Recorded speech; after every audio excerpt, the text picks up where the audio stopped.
ప్రార్థన చేసుకునే వాళ్ళందరూ 2 కొరింథీయులు 10వ అధ్యాయము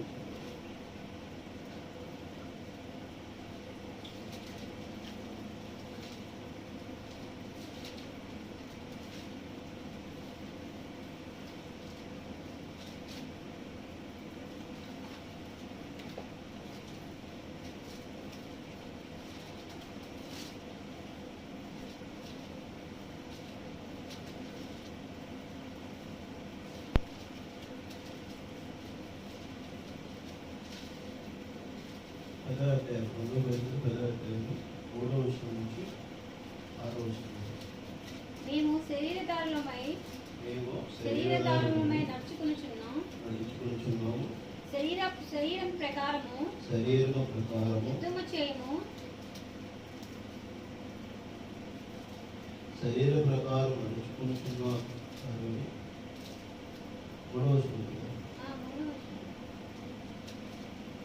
ప్రకారం నడుచుకున్నామని మమ్మల్ని కూర్చి కొందరు అనుకుంటున్నారు కారా.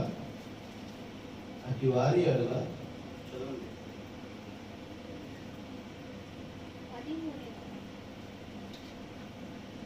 2 కొరింథీయుల పత్రిక 10వ అధ్యాయము 3 నుంచి 6 వచనం. మేము శరీరధారులమై నడుచుకొనుచున్నా. శరీర ప్రకారము యుద్ధము చేయము. మా యుద్ధోపకరణములు శరీర సంబంధమైనవి కావు గాని దేవుని ఎదుట దుర్గములను పడద్రోయ జారినంత బలము కలవై ఉన్నవి. మేము వితర్కములను దేవుని గూర్చిన జ్ఞానమును అడ్డగించు ప్రతి ఆటంకమును పడద్రోసి ప్రతి ఆలోచనను క్రీస్తుకు లోబడినట్లు చెరపట్టి మీరు సంపూర్ణ విధేయతను కనపరిచినప్పుడు సమస్తమైన అవిధేయతకు ప్రతిదండన చేయు సిద్ధపడి ఉన్నాము.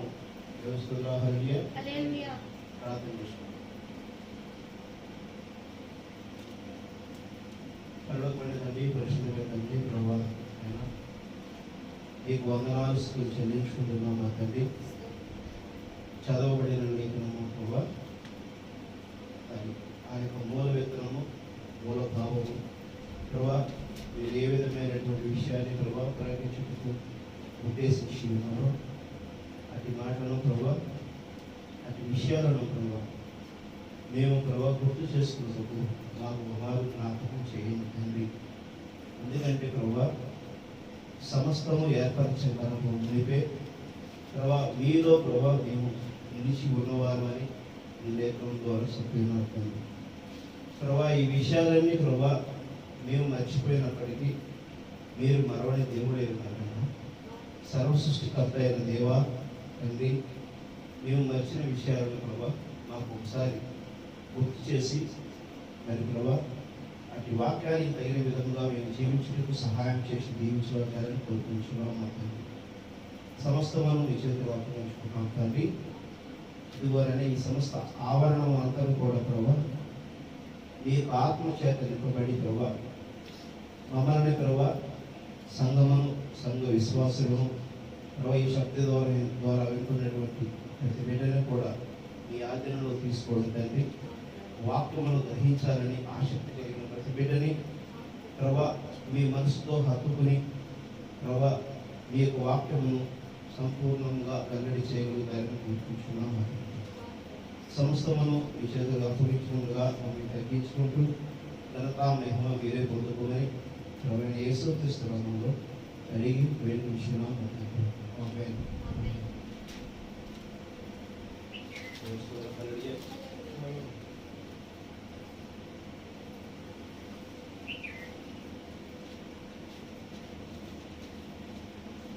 ఈ వారం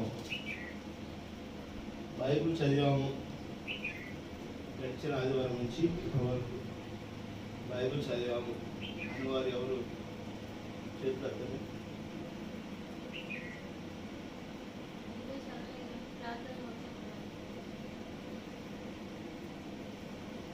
బైబిల్ చదివాము అని వారు ఎవరైనా ఉంటే వాళ్ళు చేస్తారు.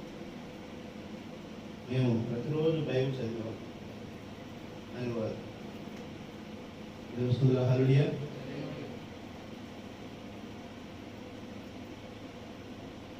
దేవుని వాక్యానికి ప్రతిరోజు కనీసం 2 గంటల 40 నిమిషాలు దశమ భాగం చెల్లించాలి. మనకి 24 గంటలు దేవుడు మనతో మనల్ని జీవించడానికి ఉపయోగిస్తున్నప్పుడు కనీసం దశమ భాగము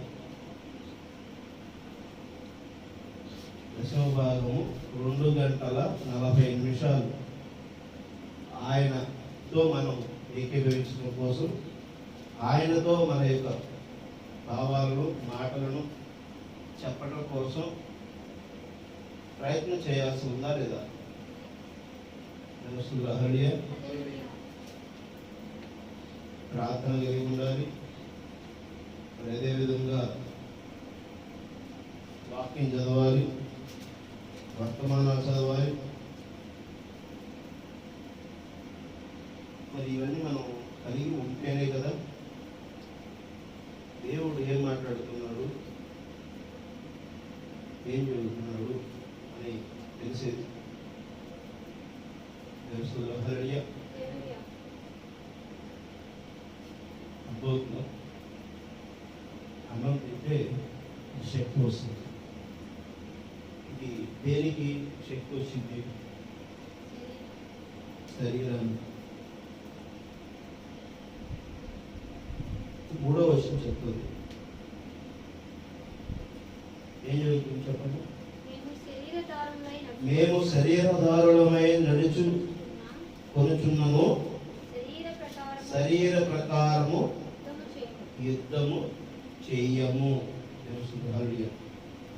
మనం భోజనం చేస్తే ఏం చేస్తాము? మనం దేనికోసం చేస్తాము? భోజనం దేనికోసం చేస్తున్నాం? ఆత్మ తీరడానికి. దేనికి? ఈ ఆత్మ దేనికి? శరీరానికి. శరీరం కోసం మనం భోజనం చేస్తున్నాం. దేవునికి ఇస్తున్నాము. కానీ వాక్యం ఏం జరుగుతుంది? వాక్యం ఏం జరుగుతుంది? ముందు ఒకటి విషయాన్ని గమనించండి. వచ్చామా వెళ్ళామా అని దయచేసి మందిరానికి రాకుండా. ఎందుకంటే అలా రాకుండా ఉన్న వాళ్ళు కూడా దేవుడు పరలోక రాజ్యానికి తీసుకెళ్తాడు. మందిరానికి వచ్చి ఆచరించకుండా వెళ్తే ఏమవుతుంది చెప్పండి? హల్లెలూయా. మనకు పెళ్లికి పిలిచారు,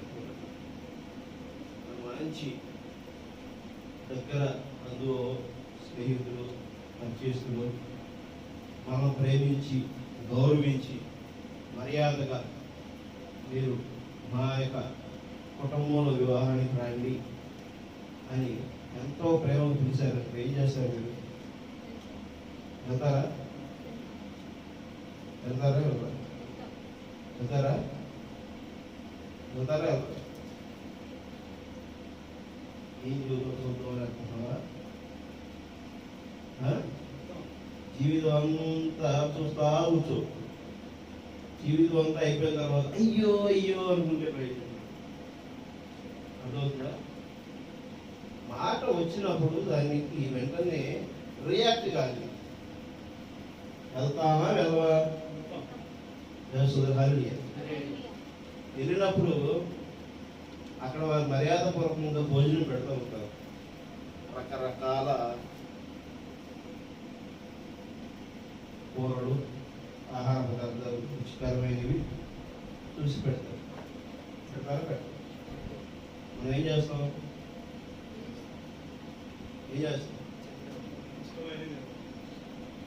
ఇష్టమైనవన్నీ తింటావు. దేనికోసం తింటావు? దేనికోసం తింటాం మనం? శరీరానికి జ్ఞానేంద్రియాలు ఏంటి? జ్ఞానేంద్రియాలు చెప్పండి.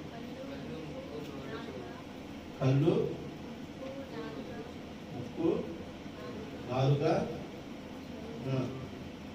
స్పర్శ, ఇంకా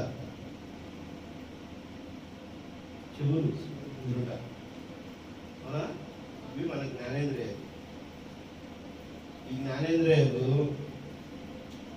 దేనికి కలిగి ఉన్నాయి? శరీరానికి కలిగి ఉన్నాయి. అర్థమవుతుందా? తెలుస్తుంది. ఇప్పుడు శరీరానికి జ్ఞానేంద్రియాలకి కలిగినటువంటి దాన్ని మనం వివాహానికి వెళ్ళి ఆ వివాహ విందుని పెడితే నేను తినను,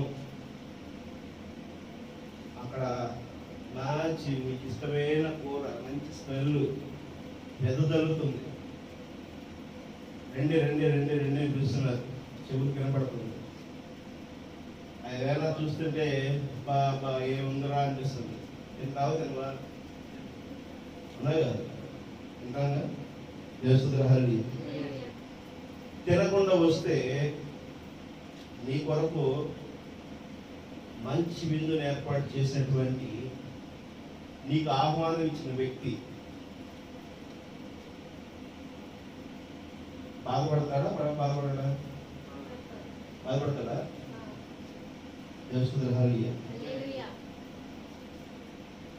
ఇది ఖచ్చితంగా నమ్మవచ్చా మీరు? నేను కూడా నమ్మవచ్చా? ఇది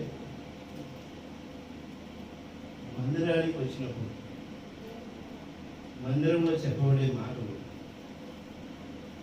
దేవుడు వాక్యం ఏంటంట? ఆహారమైనది. దేనికి ఆహారమైనది? వాక్యం చెబుతుంది, శరీర ప్రకారము యుద్ధము చెయ్యము. అందుతుందా? మన యుద్ధం దేంతో ఉంది?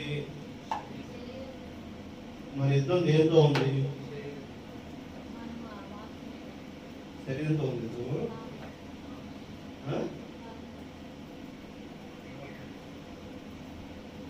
వాక్యంతో ఉంది.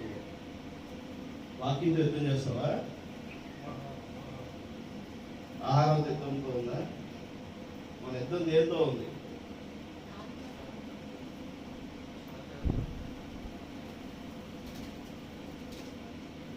మన యుద్ధం దేంతో ఉంది? తెలుసుకుంటారు? హల్లెలూయా.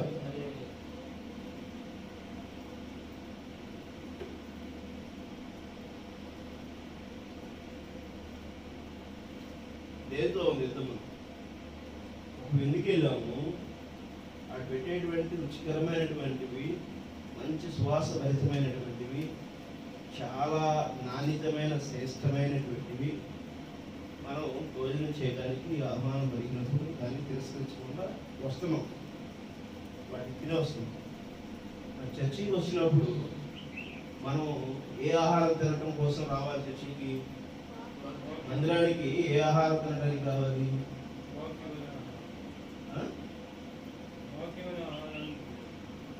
వాక్యమైన ఆహారం తినడానికి రావాలి. దేవుని ఈ వాక్యమైన ఆహారం తినడానికి వంటకం చేసుకుని వస్తున్నారా మీరు? వంట చేస్తేనే కదా తినాల్సింది. వంట చేస్తేనే కదా తినాల్సింది. ఇప్పుడు సంఘం అంతా వంట చేస్తుందా లేదా? చేస్తుందా? వంటకం చేస్తుందా? చేయట్లేదు. సంఘం అంతా చేస్తున్నారా? ఏ వంట చేశారు? సోమవారం ఏ వంట చేశారు? మంగళవారం ఏ వంట చేశారు? ఏ వంట చేశారు? సోమవారము, మంగళవారం, బుధవారం, గురువారం, శుక్రవారం, శనివారం ఏ వంట చేశారు?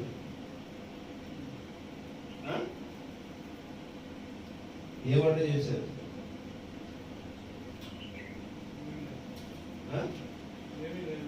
ఏమి చేయాలి? ఎందుకని? నేను ఉదయాన్నే ప్రార్థన చేసుకుంటాను.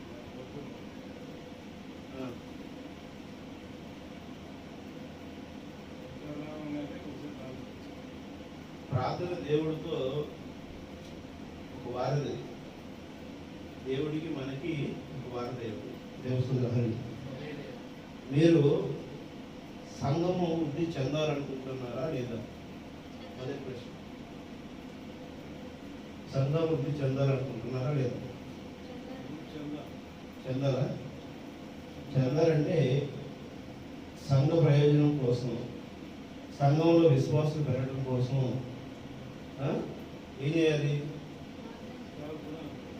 చేస్తున్నారా? సంఘ ప్రార్థన చేయడానికి ముందుకు వచ్చే వాళ్ళు ఎవరున్నారు చెప్పండి.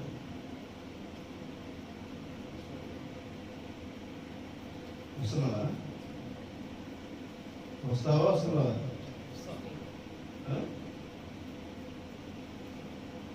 సంఘ ప్రార్థన ఎప్పుడెప్పుడు జరగాలి? దేవస్థానం హరియే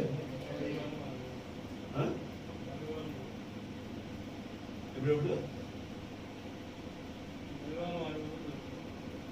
క్యాలెండర్ చూసారా? ఎప్పుడెప్పుడు నేను దాంట్లో సంఘ ప్రార్థన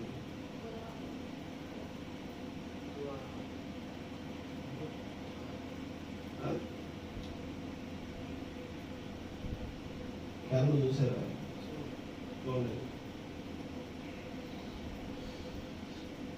ఎప్పుడు మనం మేల్కొంటాం?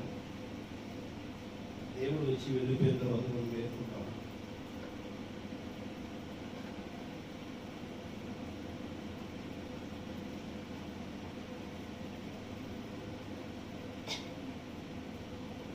చెప్పండి.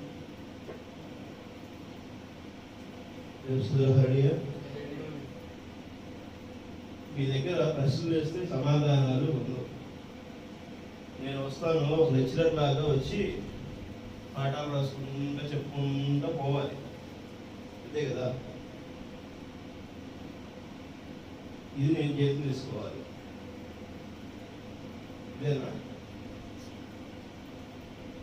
ఇలాంటి బోధ, ఇలాంటి సంఘం దేవుడికి అవసరం లేదు. దేవుడికి అవసరం లేదు, నాకు అవసరం లేదు. నేను ఇదే విషయాన్ని చెప్తున్నా. దేవుడు మీరు చేస్తున్నారు, ప్రార్థన చేస్తున్నారు, వాక్యం చదువుతున్నారు, కానీ ఇంకా కావాలంట. ఎందుకు కావాలి? ఎందుకు కావాలి? సర్వ సృష్టిని సృష్టించినటువంటి దేవుడికి మనము వారసులమైనాం. అర్థమవుతుందా? ఆ వారసత్వము అంటే ఎలాంటి ఇది ఉండాలి? 100 కోట్ల ఆస్తి ఉన్నవాడికి ఒక పిల్లోడు ఉంటే ఆ 100 కోట్లు వాళ్ళ పిల్లోడికి చెందుతాయా, పక్కింటోడికి చెందుతాయా? 1 కోటి రూపాయలు చెందుతాయి, మిగిలిన 99 కోట్లు చదువు అంటే ఆ పిల్లోడు ఒప్పుకుంటాడా? ఒప్పుకోవచ్చా? 50 కోట్లే చదువుతుంది, ఇంకా 50 కోట్లు పక్కన చదువుతుంది అంటే ఆ పిల్లడు ఒప్పుకుంటాడా?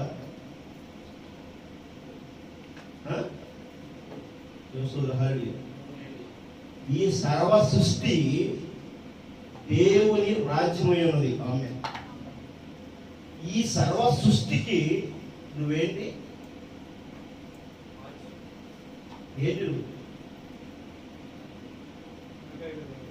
ఈ సర్వ సృష్టికి ఎవరు?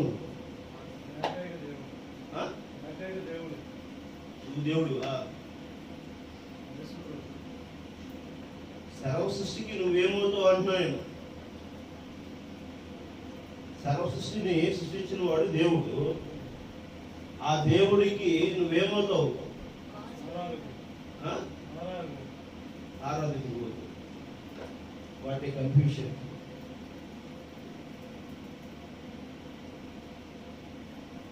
దేవుడితో ప్రార్థన కలిగి ఉంటే నీకు ఎందుకు వస్తాయి ఆ కన్ఫ్యూషన్? దేవుడు అంటున్నావు, నీకు నచ్చింది కదా పదం, అందుకనే కదా నువ్వు బాప్టిజం తీసుకుని నువ్వు దేవుడు అనుకుంటున్నావు కదా.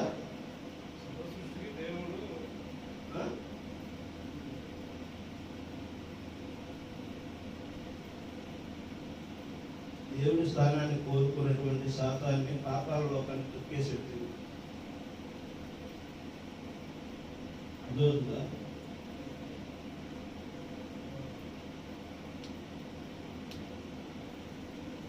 నువ్వు దేవుడిలో భాగమే, దేవుడికి వారసుడివే. ముందు దేవుడు ఎలా బతకాలో ముందు తెలుసు. అర్థమవుతుందా? మన జ్ఞానం ఎంత జ్ఞానం ఎక్కువైపోయితే ఎట్లా ఉంటుంది. ముందు దేవుడికి ఎలా బతకాలో తెలుసుకో. నువ్వు వారసుడివి. నువ్వు ఊరికనే రోడ్లో తిరిగేటువంటి వాడు కాదు, ఈ సర్వ సృష్టికి వారసుడివి అంటున్నాడు. వారసత్వం రావాలంటే ఏం చేయాలి?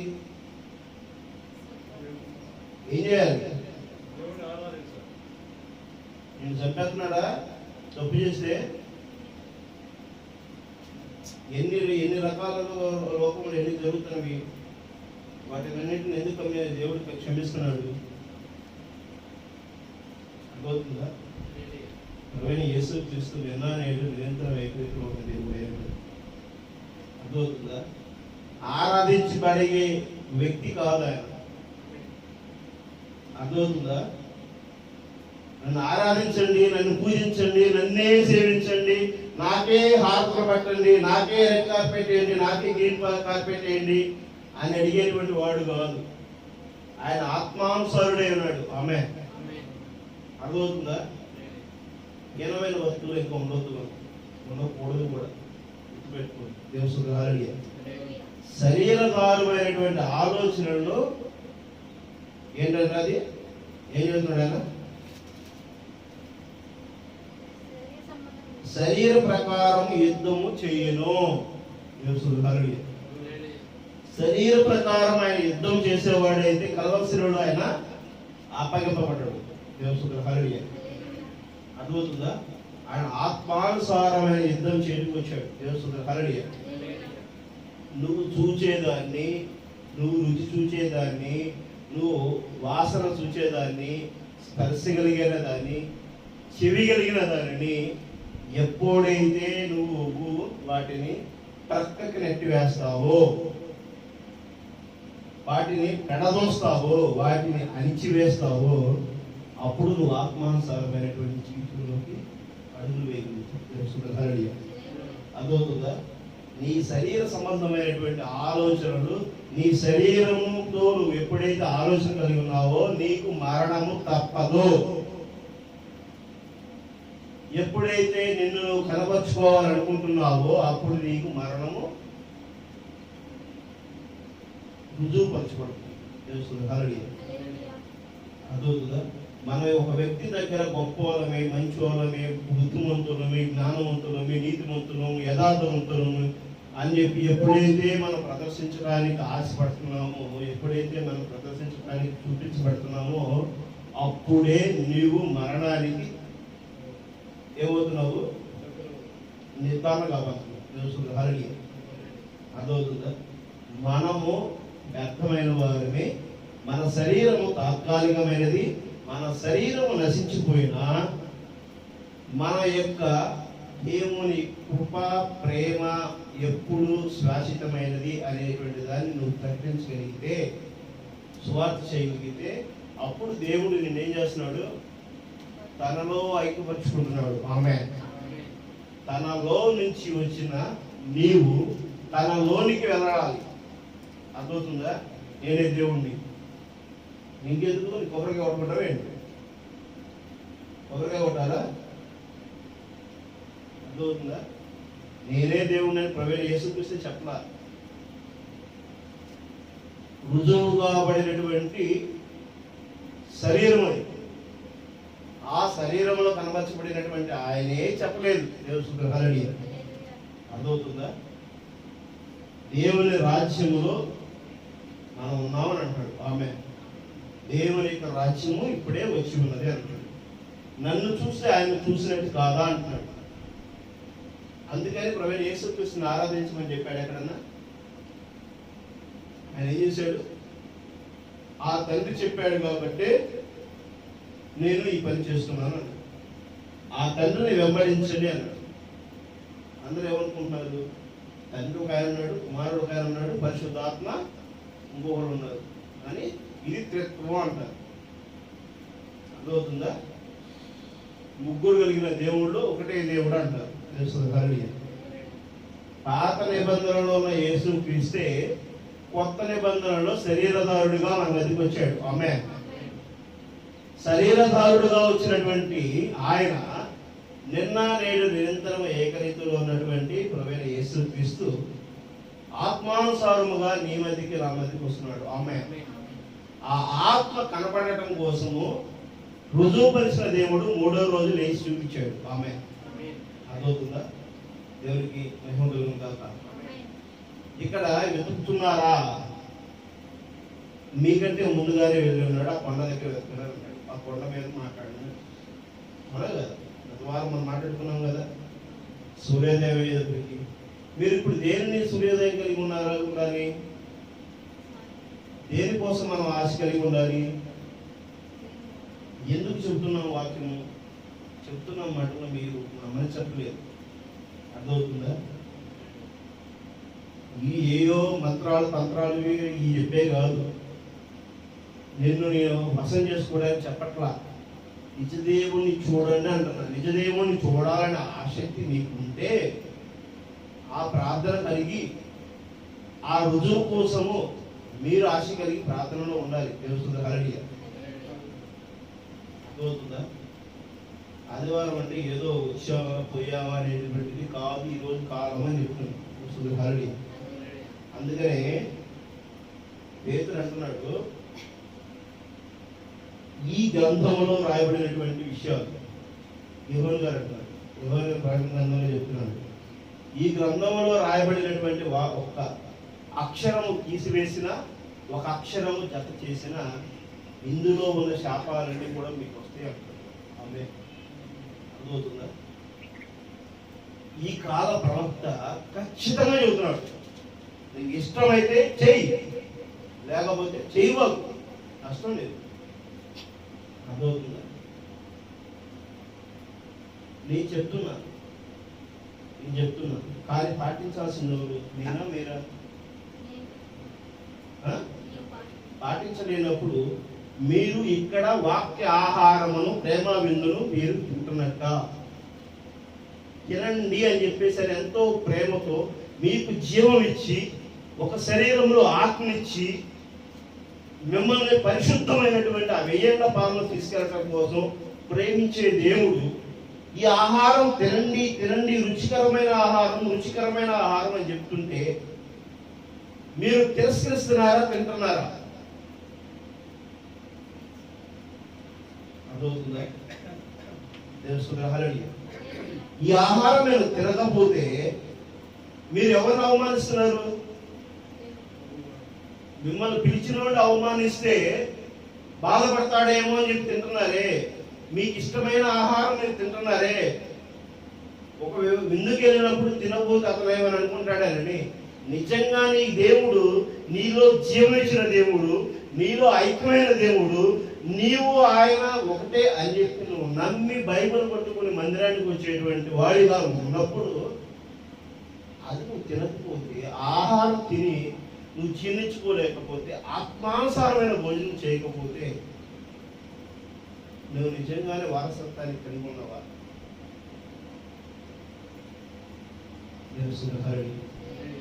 వారసమైన నువ్వు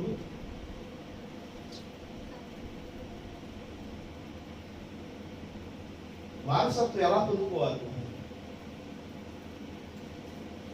వారసత్వం ఎలా పొందుకోవాలి? అవమానం వేయట్లేదు, మీకు సిగ్గు వేయట్లేదా? సంఘ శాఖలలో ప్రవక్త చెప్పాడు, ఆ సంఘ శాఖలు వర్తమానం అని చెప్పి అంటున్నాము. మనం గొప్పవాళ్ళు, మన వాక్యం తెలుసు, మనం పెద్ద అసలు మనం ప్రణామం గారు మాకు వాక్యం చేసాడు. ఏదైనా సూట్ కేసులు తీసుకొచ్చి ఆశ. పరిశుద్ధాత్మ తెలుసు. హల్లెలూయా. పరిశుద్ధాత్మను నువ్వు పొందుకోవడం కోసం నీ స్వభావము ఆయనకు అప్పగింపబడాలి. నీలో తగ్గింపు లేకుండా నీ వాక్యమును నువ్వు అభ్యసించకుండా, నిన్ను నువ్వు ఎప్పటికప్పుడు ఆయనకి వివరించుకోకుండా, ఆయన చెప్పేటటువంటి విషయాన్ని నువ్వు గమనించుకోకుండా, తెలుసుకోకుండా నువ్వు వచ్చి వాటిని కూర్చుని వెళితే ఒక పార్క్ వచ్చినట్ట, లేదా ఒక 4 గోడలు కట్టినటువంటి ఒక మందిరానికి వచ్చి వెళ్ళినట్ట, లేకపోతే ఏదైనా ఒక ప్రదేశము చూడాలని చెప్పేసరి ఆచారం పొద్దు వచ్చినట్ట ఎందుకు వచ్చాను మందిరానికి? ఆదివారం అంటే మందిరానికి ఎందుకు వస్తుంది? ఈ వారం ఎన్నో విషయాన్ని మరలా వచ్చే వారం మనం గుర్తు చేసే వరకు కూడా మనకి గుర్తే ఉండట్లా.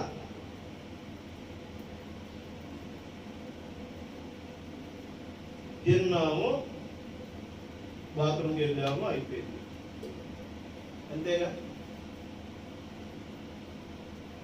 తిన్నాము, బాత్రూమ్కి వెళ్ళింది, అయిపోయిందంటే అది శరీర సంబంధమైందా కాదా?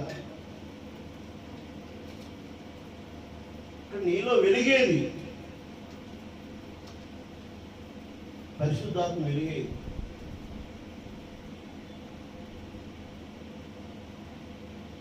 నీలో వెలిగేది నిత్య జీవం వెలిగేది నీ దగ్గర. దేవుని హల్లెలూయా. ఉందా నీ దగ్గర? వెలుగుందా? నీ జీవితంలో సూర్యోదయం అయ్యిందా?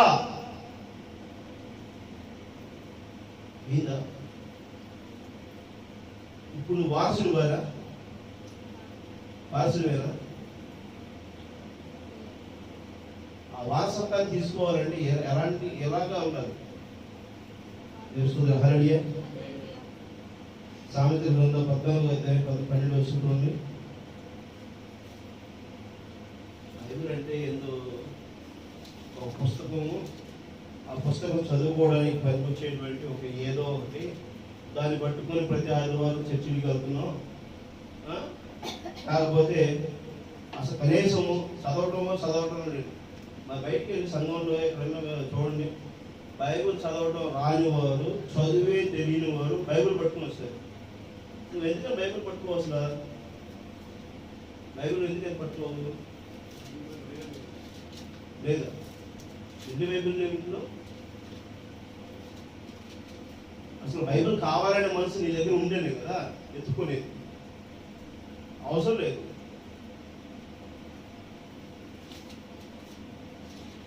ఇంకెందుకు మనం బైబిల్ తీసుకోకుండా ప్రభురాత్రి భోజనాలు ఆఫ్ చేసి దేనికోసం? నువ్వు ఎవరి వారసత్వం కావాలని చెప్పి నువ్వు అడుగుతున్నావు. ఆఫ్ చేసి అంటే ఏంటి అర్థమవుతుందా? సర్వ సృష్టికర్త యొక్క వారసత్వాన్ని నువ్వు అడుగుతున్నావు. ఈ వారసత్వం నాదే, నేను ఆయనకు వారసుడిని అని ప్రకటించడమే బాప్తిస్మం అయ్యింది. ఆమేన్. అర్థమవుతుందా? ఈ వారసత్వం నాదే, ఈ వారసుడిని నేనే, ఈ వారసత్వానికి తగిన విధంగా నేను నిలబడతాను అని ప్రమాణం చేయటమే బాప్తిస్మం అయ్యింది. హల్లెలూయా. అర్థమవుతుందా? నిజమైన ఆ యొక్క సర్వసృష్టికి వారసత్వానికి నువ్వు నిలబడాలంటే, వారసుడిగా నిలబడాలంటే, ఆ యొక్క పెళ్లి కుమారుడిని వివాహం చేసుకోవాలంటే, నిజమైన వధువుగా వధువుని అంటే ఆ వధువుగా ఉండాలంటే ఎంత పవిత్రత కావాలి? అర్థమవుతుందా? ఒక వ్యక్తి పెళ్లి చేసుకోవడానికి ఆ కుటుంబంలో ఉన్న ఇప్పుడు ఎవరైతే ఒక ఆడపిల్లను చేసుకోవాలనుకుంటాడో, ఆడపిల్ల అందంగా ఉన్నదా, తన యొక్క గుణగణాలు ఏంటి, తన విద్యా ప్రమాణాలు ఏంటి, తన ఆస్తిపాస్తులు ఏంటి, తన కుటుంబ పరిస్థితులు ఏంటి, తన కుటుంబం యొక్క బ్యాక్గ్రౌండ్ ఏంటి, నాకు ఏ విధంగా ఉపయోగపడుతుంది, సక్రమంగా ఉంటుందా లేదా అనేది విచారణ చేస్తాడా లేదా? చేస్తాడా? హల్లెలూయా. అది ఇష్టపడాలి కదా, ఆమెను వివాహం చేసుకోవాలని ఇష్టపడాలి కదా. నువ్వు ఇష్టానుసారంగా ఈ లోకపరంగా శరీరధారుడిగా నువ్వు బతుకుతా ఉంటే, ఇక్కడైనా శరీరం సంబంధించినదే యుద్ధం కాదంటున్నాడు. నువ్వేనా శరీరానికి సంబంధించిన యుద్ధం చేస్తానంటున్నావు. నేను చచ్చి ఆ శ్మశానంలో ప్రూఫ్ పెట్టబడేటువంటి ఒక శరీరంగానే ఉండిపోతానంటున్నావు. మరి ఎట్లాగా నువ్వు నిన్ను ప్రేమిస్తాడు ఆయన? దేవుని నామానికి మహిమ కలుగును గాక. ఎలా ప్రేమిస్తాడు ఆయన? ఈసారి సామెతల గ్రంథం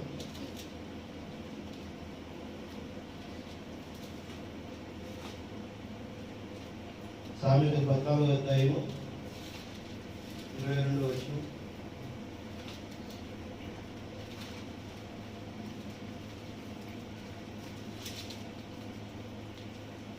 కీడు కల్పించువారు తప్పిపోదురు, నేను కల్పించువారు కృపాసక్తిని నందుదురు. కీడు కల్పించేవారు తప్పిపోదురు, మేలు కల్పించేవారు కృపా సత్యములు నందులు. దేవుడు హరి. ఇప్పుడు మనం ఏమి చేస్తున్నాము? ఆత్మానుసారమైనటువంటి మేలుగా జీవితంలో ఉంటున్నామా? మేలు చేసేటువంటి వారిగా ఉన్నామా? శరీర సంబంధమైన మేలు చేసే వారిగా ఉన్నామా? దేవుడు హరి. శరీర సంబంధమైనటువంటి మేలు చేసేవారిగా మనం ఉన్నామా? ఆత్మానుసారమైనటువంటి మేలు చేసేవారిగా ఉన్నామా? ఆత్మకి కీడు చేసేవారిగా ఉన్నామా? శరీరానికి కీడు చేసేవారిగా ఉన్నామా? తెలుసుకుంటున్నారు. మనం ఏ విధంగా జీవించాల్సి ఉంది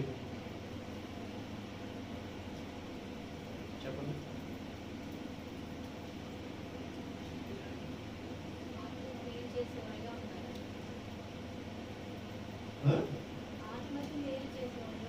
ఆత్మ మేలు చేసి దేనికి మరి కీడు చేయాలప్పుడు? శరీరం ఇప్పుడు ఏమవుతుంది? మనకి అవసరమైనదేనా?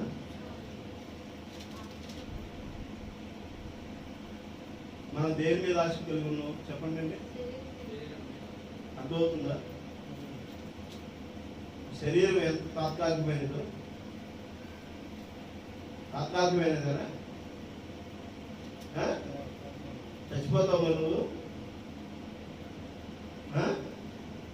చచ్చిపోతావా? శరీరదారుడిగా చచ్చిపోతావా లేదా చెప్పు. చచ్చిపోతావా? ఇష్టమేనా? మరి కాలు నొప్పి వస్తే భయపడతావా ఏంటి? కాలు నొప్పి వస్తే భయపడతావా? మెరుపులు మెరిస్తే భయపడతావా? దేశుద్రహారుడి. ఈ శరీరము మనల్ని బాధిస్తుంది, శోధిస్తుంది, మనల్ని నిలువరిస్తుంది, ఆటంకపరుస్తుంది, చెరలో వేసి మనల్ని నాశనం చేస్తుంది. అర్థమవుతుందా? ఈ శరీరమే కంటితో చూసేటువంటివి కొన్ని పనికిమాలనేటువంటి వాటిని మనం కంటికి చూపించి ఆశ పుట్టిస్తుంది, వాటి మీద ప్రేరేపిస్తుంది, మాట్లాడిస్తుంది. మరి దానిని అనుభవించాలనేటువంటి స్పర్శ కలిగేటువంటి బుద్ధి పుట్టిస్తుంది. దాని రకరకాల వ్యసనాలని మనకి ఏం చేస్తుంది? వ్యసనాల జోలికి తీసుకువెళ్ళి లోక సంబంధమైనటువంటి వాటిలో మనల్ని నిలబెట్టి ఆత్మానుసారమైన జీవితాన్ని కనుగోలు చేస్తుంది. ఇప్పుడు మనం దేనికి కీడు చేయాలి? ఇప్పుడు శరీరానికి కీడు చేయాలి. దేవుడు హరి. అర్థమవుతుందా? వాక్యాన్ని ఒక మనసుతోనే ఆస్వాదించండి. రకరకాల ఆలోచనలతో పెట్టుకుంటే వాక్యము మనము గ్రహించలేదు. దేవుడు హరి. ఈనాటి కాలము వర్తమానము ఖచ్చితంగా చెబుతుంది. అందుకని యోహన్ గారు చెప్తున్నారు, ఈ బైబిల్లో ఉన్నది ఉన్నట్టుగానే చదవాలి. ఉన్నట్టుగా చెప్పటానికి ఎవరు కావాలి? మనకి ఎవరు కావాలి? ఆ బైబిల్లో వాక్యము రాసేటప్పుడు ఆ వ్యక్తికి ప్రేరేపణ చేసినటువంటి ఆత్మ కావాలి. ఆమేన్. అర్థమవుతుందా? ఆ పరిశుద్ధ ఆత్మే కావాలి మనకి. ఆ పరిశుద్ధ ఆత్మే ఇప్పుడు మన మధ్యకి రావాల్సి ఉంది. ఆమేన్. అర్థమవుతుందా? దేవుడు ప్రణాంగా చెప్తున్నారు, పాత నిబంధనలో ఉన్న క్రీస్తే కొత్త నిబంధనలు శరీరధారుడిగా మన మధ్యకు వచ్చాడు. అర్థమవుతుందా? ఆమేన్. ఈ శరీరధారుడు క్రీస్తుని నువ్వు నేను చూడాల. 2025 సంవత్సరాల కిందట భూమి మీద ఉన్నాడు ఆయన. ఆయన మనం చూడలేదు, కానీ ఆయన మనం పుట్టక మునుపునే మన పాపములకు మూల్యం చెల్లించాడు.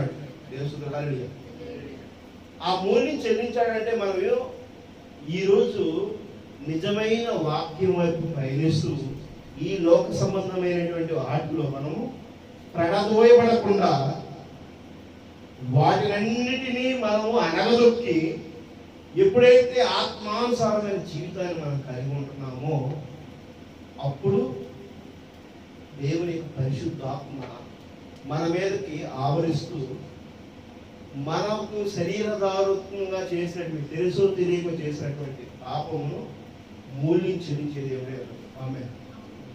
ఆ చెల్లించిన మూల్యము మనల్ని రక్షణ వైపు నడిపిస్తుంది. దేవుని హరి అదవుతుందా? నీవు నేను దేవునికి ఇష్టమైనది వారిగా నడవడానికి నన్ను నిన్ను ప్రేమించి దేవుడు ఈరోజు మన మధ్యకి వాక్యము ఆ పరిశుద్ధాత్మక తేబడుతుంది. దేవుని హరి దీన్ని మనం గమనించుకోలేక కడదూస్తే దాన్ని పట్టించుకోకుండా ఉంటే మనం చాలా రాబో ఇబ్బందుల్లో పాల్పడుస్తాం. అర్థమవుతుందా? అది కాకుండా ఉండాలంటే అది శరీర సంబంధమైనది మన యుద్ధం కాదు. ఆమె మన యుద్ధం ఏంటంటే ఆత్మానుసారమైన యుద్ధం. సామెతలు 16వ అధ్యాయం 25వ వచనం. సామెతలు 16వ అధ్యాయం 25వ వచనం. ఒకరి మార్గము వారి దృష్టికి యథార్థముగా కనబడును, అయినను తుదకు అది మరణముకు చేరును. అర్థమవుతుందా? ఒకరి దృష్టికి ఇది రైట్, నేను చేస్తున్న మంచిదే అని నువ్వు డిసైడ్ అయితే ఏమవుతావంట? మరణానికి వెళ్తావు. ఒకరి దగ్గర నువ్వు మరి కనబరచబడటానికి ఒక కాపరి దగ్గరైనా, లేకపోతే ఒక సువార్థికుడి దగ్గరికి అయినా, ఒక రాజకీయ ధనవంతుడి దగ్గరికి అయినా, లేకపోతే ఒక అధికారి దగ్గరికి అయినా నిన్ను నువ్వు కనపరచడం కోసం ప్రయత్నం చేస్తే మంచివాడిగా, సాత్వికుడిగా, యథార్థవంతుడుగా, నీతివంతుడుగా, చాలా నియమ సక్రమంగా నడుస్తున్నావు అని చెప్పి నువ్వు కనపరచడం కోసం నీ ప్రయత్నం అంతా కూడా దేనికి దారిస్తుందట? మరణానికి దారితీస్తుంది. ఆమె అర్థమవుతుందా? ఈ శరీరదారుడుగా జీవించేటువంటి ప్రతి ఒక్క క్షణము ఆ శరీర మరణంతోనే ముగించబడుతుంది. ఆమె అర్థమవుతుందా? మనము దేనిని చూసి కదా జీవిస్తున్నాము?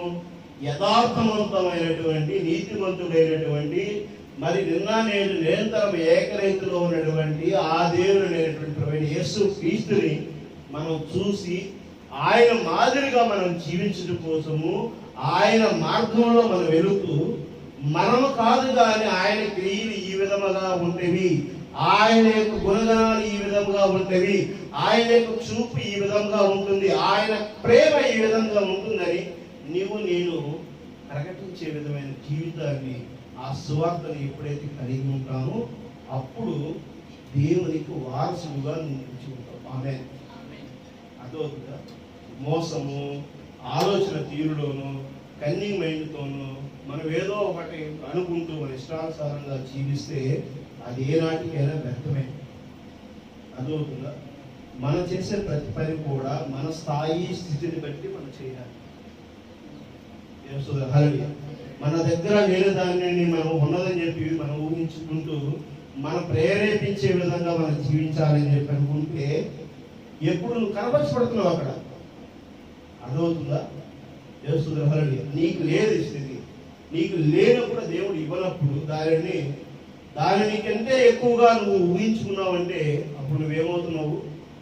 ఈ లోక సంబంధానికి వైపు చూస్తున్నావు. అర్థమవుతుందా? ఈ లోక సంబంధంలో నువ్వు జీవించాలనుకుంటున్నావు, ఈ లోకంలో ఆధిపత్యంలో నువ్వు నిలిచి ఉండాలనుకుంటున్నావు, నిన్ను నువ్వు కనపరచుకోవాలనుకుంటున్నావు. అప్పుడు ఏమవుతావు? నువ్వు ఏమవుతావు? దేవుని నామానికి మహిమ కలుగును గాక. ఏమవుతావు? నువ్వు మరణానికి వెళుతూ నీ యొక్క ఆత్మ నశించిపోయేటువంటిగా ఉంది. అర్థమవుతుందా? అదే దేవుని వైపు చూసి నువ్వు నడుస్తున్నప్పుడు, దేవా నువ్వు చెప్పినదే నేను చేస్తున్నాను, నువ్వు నడిపిన దారినే నేను నడుస్తున్నాను, నీవు నాతో ఏదైతే చెబుతున్నావో దాన్ని నేను చేస్తున్నాను అనేటువంటి మాట నువ్వు చెప్పగలుగుతావా?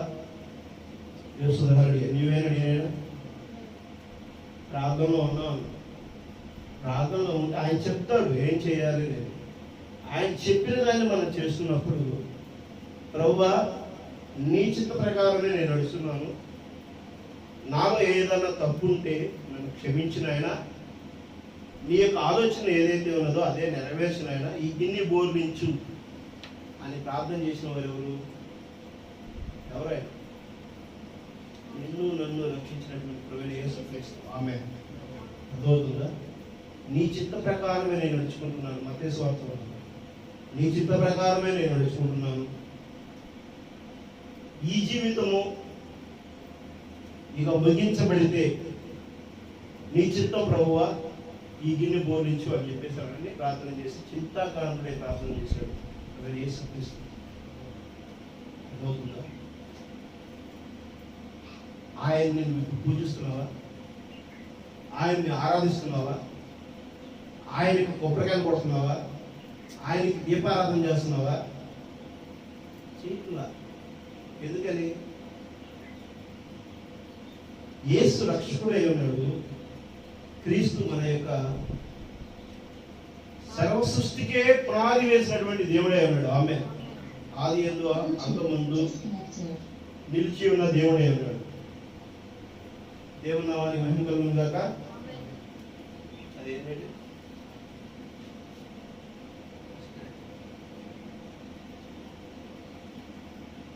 ఆది యందు నుంచి అంతం వరకు ఉన్నటువంటి ఆ క్రీస్తు, ఆ బండే ఈరోజు నీకు నాకు పరిశుద్ధాత్మగా ఉంది. ఆమె ఆ పరిశుద్ధాత్మ నువ్వు నేను వెంబడిస్తేనే ఇప్పుడు నిజమైనటువంటి రాకడను చూడగలుగుతాం. ఆమె అర్థమవుతుందా?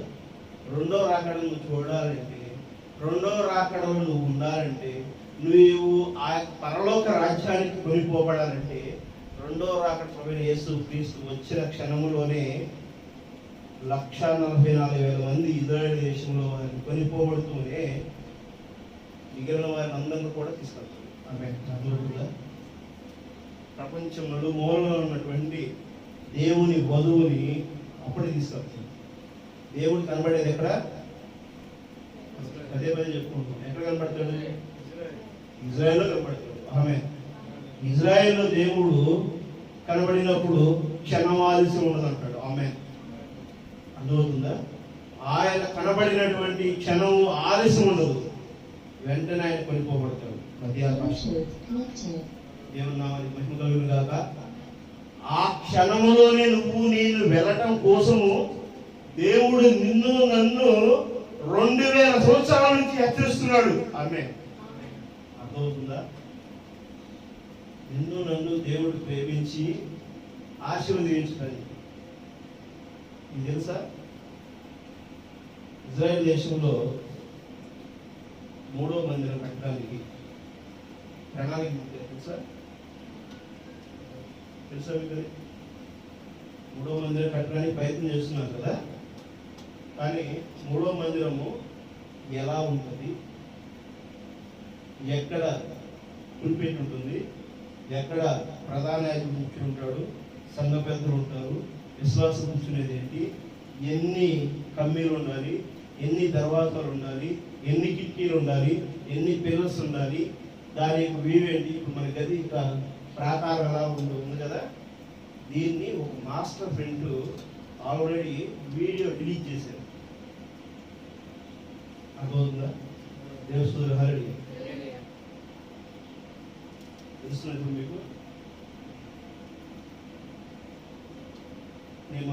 మనం గత కొన్ని వారాల నుంచి మనం గుర్తు చేసుకుంటూ వస్తున్నాం.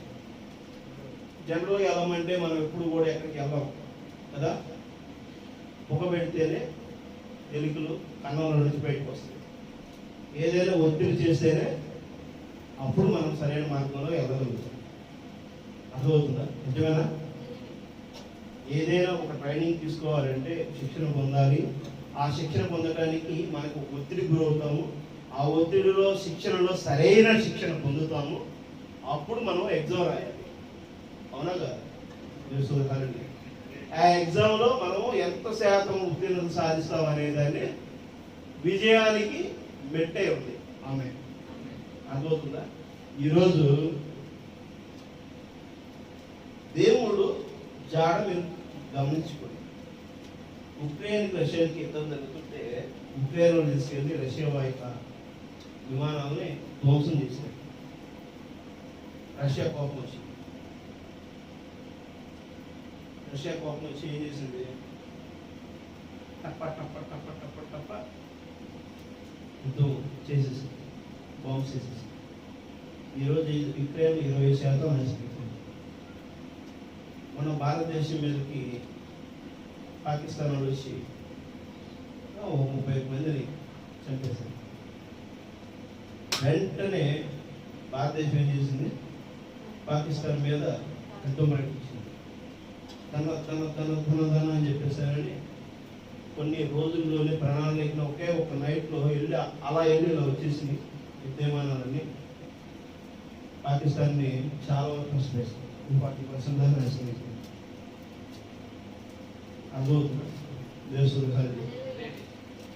అమెరికాలో ఒక యుద్ధం జరుగుతుంది సార్. అమెరికాలోనే అమెరికా దేశంలో ఒక యుద్ధం.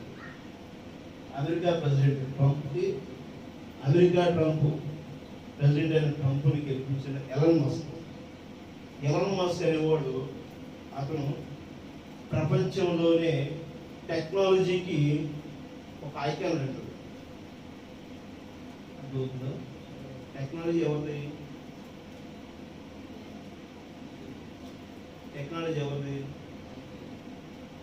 ఎవరి సొంతం టెక్నాలజీ?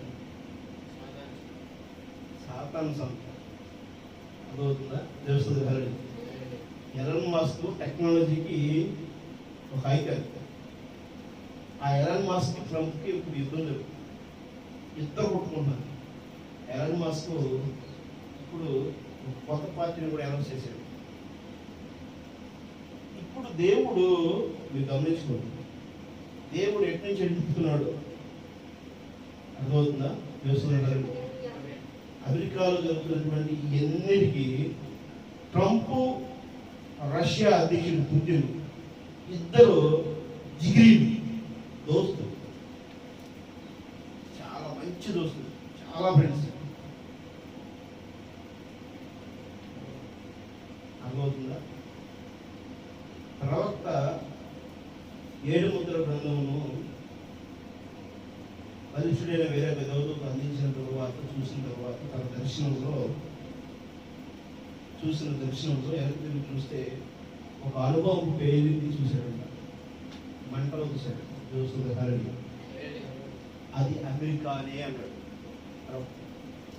చూస్తుంది హరణి. ప్రభువైన యేసు క్రీస్తుని యోహాను గారు చూస్తే మూర్ఛలు పడిపోయారు. ప్రకటన గ్రంథంలో చూస్తే అర్థమవుతుందా? అలానే ప్రకటన గ్రంథము చివరి అధ్యాయంలో చూస్తే 17-19 అధ్యాయంలో చూస్తే చివరి బలిష్ఠుడి అనేటువంటి దూత, 7వ దూత చూసి యోహాను గారు స్థాయిలో పట్టాడు. ఆమె తెలుస్తుంది కదా. చూస్తారా? ప్రకటన గ్రంథంలో ఒకసారి 22వ అధ్యాయంలో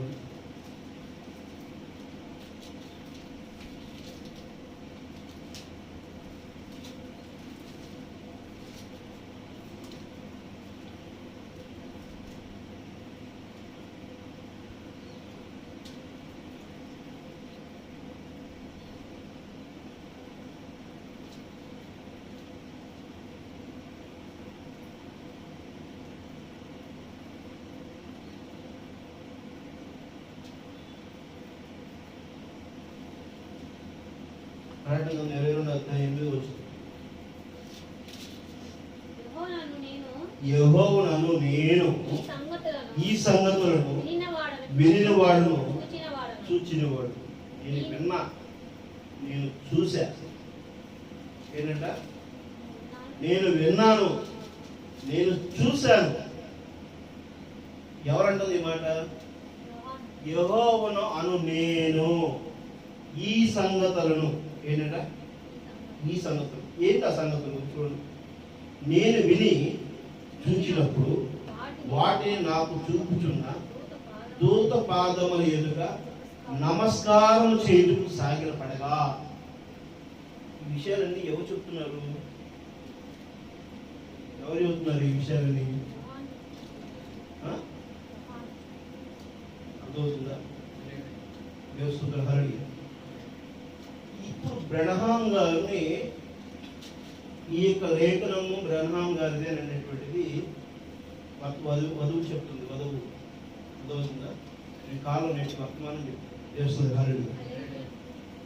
దీంట్లో బ్రహ్మాం గారుని ఆల్రెడీ ఆ దూత చూసింది అని చెప్పేశారు. ఎవరు? యెహోవా గారు చూశారు ఆ దూత గురించి. ఇప్పుడు యెహోవా గారు చూసి బ్రహ్మాం గారు చూస్తున్నారా, లేకపోతే బ్రహ్మాం మీద ఉన్నటువంటి ఆత్మ చూస్తున్నారా? అర్థమవుతుందా? ఇక్కడ చాలా కన్ఫ్యూషన్ ఉంటుంది చాలా మంది. బ్రహ్మాం గారిని చూస్తున్నాడా, బ్రహ్మాం మీద ఉన్న ఆత్మ చూస్తున్నారా? మనం ఏమనుకుంటున్నాము? శరీరము యుద్ధం చేయదంట తెలుస్తుందా? అర్థమవుతుందా? శరీర సంబంధమైన యుద్ధం చేయదు. ఇక్కడ బ్రహ్మాం మీద ఉన్నటువంటి ఆత్మ ఇక్కడ ఈ సంగతులన్నీ చెబుతుంది. ఏ సంగతులు చెప్తుంది? రాబో ఉగ్రతలన్నీ కూడా చూపిస్తుంది. తెలుస్తుందా? హల్లెలూయా. అర్థమవుతుందా? ఇప్పుడు బ్రహ్మాం గారు మన మధ్య ఉన్నారా? ఉన్నారా? లేరు. మన మధ్య ఏం జరుగుతుంది? ఈ యుద్ధాలన్నీ జరుగుతుంది. ఈ యుద్ధాలన్నీ మరి ఇప్పుడు జరుగుతున్న సంఘటన నిన్ను నన్ను ఈ భూ ప్రపంచం మీద ఉన్నటువంటి అన్నింటినీ కూడా యెహోవా గారు చూశారు. హల్లెలూయా. ఇవన్నీ ఎవరు చూపించారు? అర్థమవుతుందా? ఏది ఆత్మ చూపిస్తుంది. హల్లెలూయా. అర్థమవుతుందా? ఇది బ్రహ్మాం గారి మీద చూపించినటువంటి ఏలి ఆత్మ. దేవస్తున్న హల్లెలూయా. ఈ ఆత్మే మొత్తం చెబుతుంది. చెబుతున్నప్పుడు ఈ యొక్క ఆత్మ ఎవరి మీద? ఆత్మ ఒక్కటే ఉందా అక్కడ? ఆత్మ ఒక్కటే ఉందా?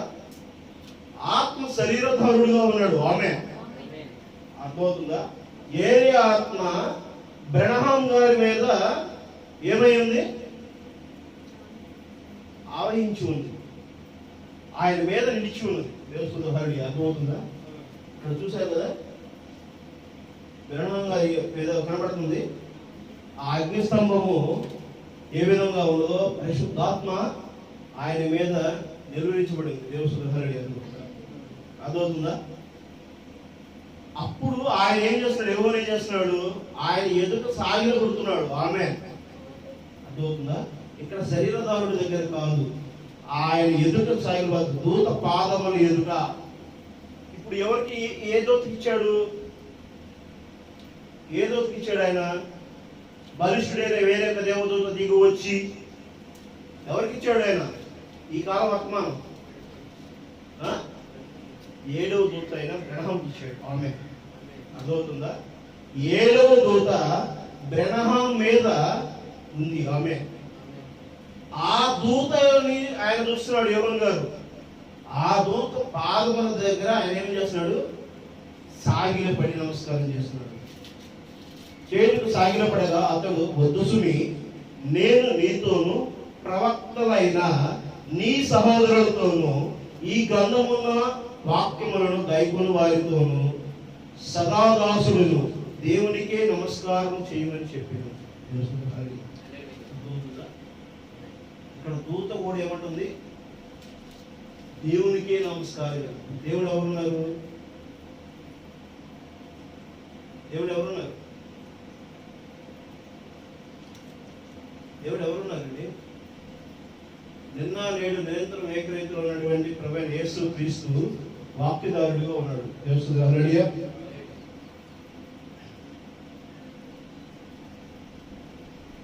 లేవికాండం 20వ అధ్యాయం 10వ వచనంలోని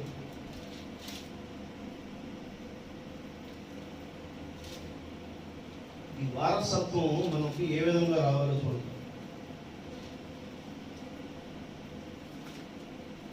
లేవికాండము 10వ అధ్యాయము 20వ అధ్యాయం 10వ వచనం.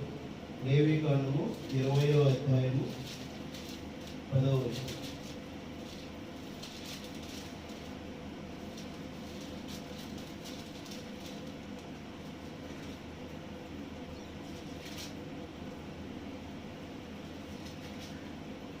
చూసారా?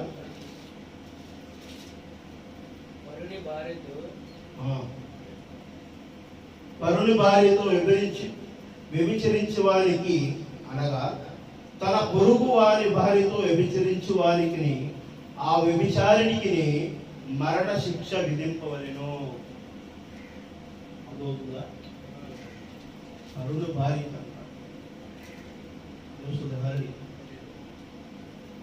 ఎవరికి శిక్ష? ఇప్పుడు ఎవరికి శిక్ష?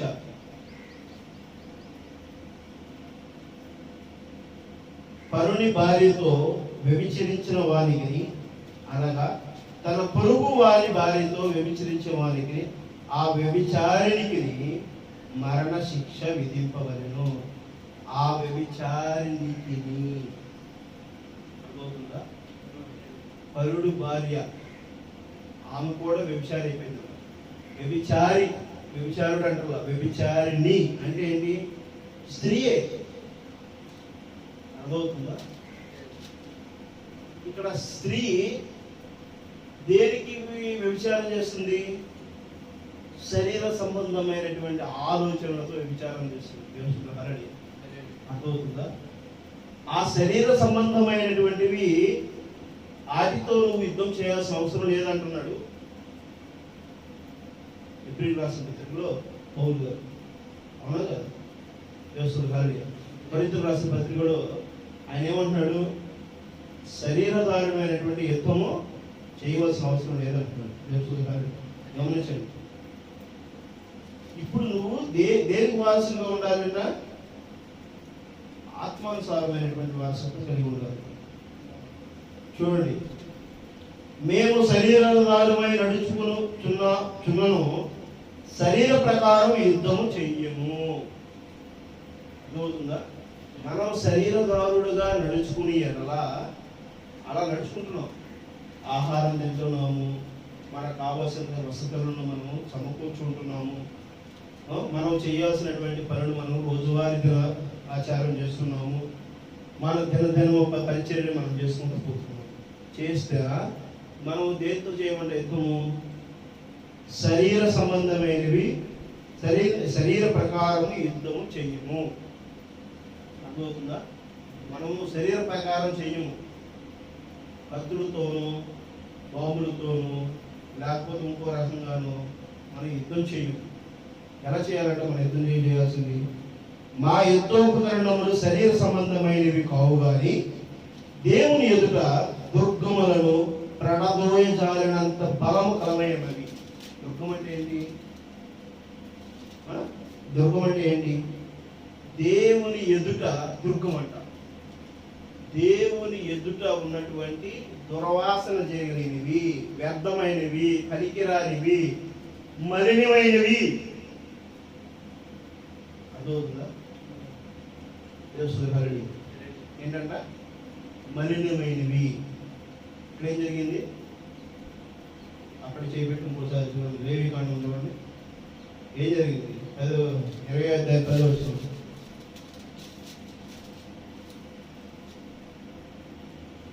పరుని భార్యతో వ్యభిచరించిన వానికి అనగా తన పొరుగు వారి భార్యతో వ్యభిచరించి వానికి ఆ వ్యభిచారునికి మరణ శిక్ష విధింపవలెను. ఈ లోకములో ఏంటంట? మట్టి కలిగినటువంటి శరీరం. ఈ శరీరమును ఆయన ఏం చేస్తున్నాడు? నీటి జలముల పైన ఏమవుతుంది? ఆయన ఆత్మ అలలాడుచున్నది. ఆమె అర్థమవుతుందా? భూమి మీద నీరుంది, ఆ నీటి పైన దేవుని ఆత్మ అలలాడుచున్నది. ఆదికాండం 1వ అధ్యాయం 1వ వచనం ఉంది కదా. మనం ఈ శరీరము ఎక్కడి నుంచి తీయబడింది? జలము కింద ఉన్న మట్టితో తీయబడింది. ఈ జలము క్రింద ఏమంటుంది? అర్థమవుతుందా? ఈ జలము దేని ఏ జలము ఆవహించి ఉన్నది? సాతాను జలము ఆల్రెడీ భూమి మీద మట్టి మీద ఆవహించి ఉన్నది. అర్థమవుతుందా? సాతాను వ్యభిచరించి ఉన్నాడు ఈ లోకంతో. అర్థమవుతుందా? ఈ లోకంతో సాతాను వ్యభిచరించి ఉన్నాడు. ఆది యందు అవ్వతో అక్కడ ఏం జరిగింది? ఒక తప్పు జరిగింది. అందువల్ల ఏమంటున్నాడు? ఏం చెప్తున్నాడు ఇక్కడ? పరుని భార్యతో వ్యభిచరించిన వానికిని ఆ వ్యభిచారికిని మరణ శిక్ష విధింపబడును. తెలుసుకుంటా సరణి. అర్థమవుతుందా? ఏమన్నామని కలుగుతున్నారు? ఆ వ్యభిచరించిన వాడికి ఆ వ్యభిచారినికి ఇద్దరికి శిక్ష, మరణ శిక్ష వేస్తానంటున్నాడు. అర్థమవుతుందా? ఎంత గొప్ప విషయం ఇది. ఇప్పుడు మనము ఈ లోకం సంబంధమైనటువంటి జలముతో నీటిలో ఉన్నప్పుడు ఏమవుతుందంట? నీటిలో ఉన్నప్పుడు ఎలా ఉంటుంది? ఇప్పుడు సముద్రానికి వెళ్ళారా? కాలువకి వెళ్ళారా? ఎప్పుడన్నా నదులు స్నానాలు చేశారా? నీటిలో ఉన్నప్పుడు ఎలా ఉంటుంది? చల్లగా ఉంటుంది. ఆ నీటిలో ఆడుతున్నప్పుడు ఎలా ఉంటుంది?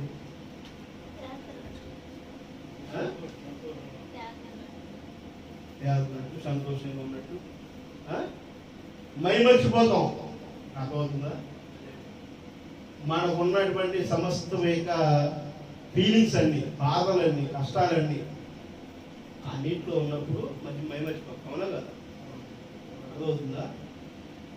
ఇప్పుడు ఈ లోకంలో ఉన్నటువంటి కానీ జనరలైజ్డ్గా ఉన్నటువంటి నీటిలో ఉంటేనే ఆ కష్టాలన్నీ మర్చిపోతాం. అప్పులు ఉన్నాయి మర్చిపోతాము, టెన్షన్ ఉన్నాయి మర్చిపోతాము, లేకపోతే ఇంకోటి ఏదైనా అపాయింట్మెంట్ ఇచ్చింది మర్చిపోతాము, లేకపోతే ఇంకొక ఆహారం ఆకలేస్తున్న విషయం మర్చిపోతాం. ఆ నీటిలో ఆడుతున్నప్పుడు తెలియదు. అవునా కదా? అర్థమవుతుందా? అవునా కదా? అలాగే ఈ లోక సంబంధమైన, ఈ శరీర సంబంధమైనటువంటి క్రియలు, ఆశలు, వ్యసనాలు వే నీరేయమని. అర్థమవుతుందా? తెలుస్తుంది. హరి ఈ లోకంలో జీవిస్తున్న మన మీద ఆ నీరుంది. ఏ నీరుంది? సాతాను నీరుంది. ఆమె అర్థమవుతుందా? వాటిలో మనం ఆ జలముల కింద ఏం చేస్తున్నాము? పడిపోయి ఉన్నాం కాబట్టి దీంట్లో మనము ఏం చేస్తున్నాం? మొత్తుతో ఉన్నాం, మొత్తెక్కి ఉన్నాం, నిష ఎక్కి ఉన్నాం, ఆనందపడిపోతున్నాం, సంతోషపడిపోతున్నాం. అరే నువ్వు గొప్పోడివిరా, నీ గొప్పోడిని, అరే నీకు మంచిగా వచ్చిన డబ్బులు వచ్చినాయి అంటే కదరా. నువ్వు అవునరా డబ్బులు వచ్చినాయిరా, నీకేమైనా కావాలా? లాటరీలో డబ్బులు వచ్చినాయి, ₹1,00,000 వచ్చినాయిరా, నాకే నీకు వద్ద అంటారా? అవునా కదా? మేము మంచి కారు కొన్నామండిగా, కొన్నాను. ఇది సూపర్ కార్, ఎక్కడ లేదు అసలు. మేము ఉన్నా కాదు, అసలు అది మామూలుగా లేదు. ఈ లోకంలో ఎవరు వాడట్లేదు. దానికి అలా ఉంది టెక్నాలజీ, ఇలా ఉంది టెక్నాలజీ, అలా ఉంది. ఇదే మస్తు. అర్థమవుతుందా కదా? అసలు అనేది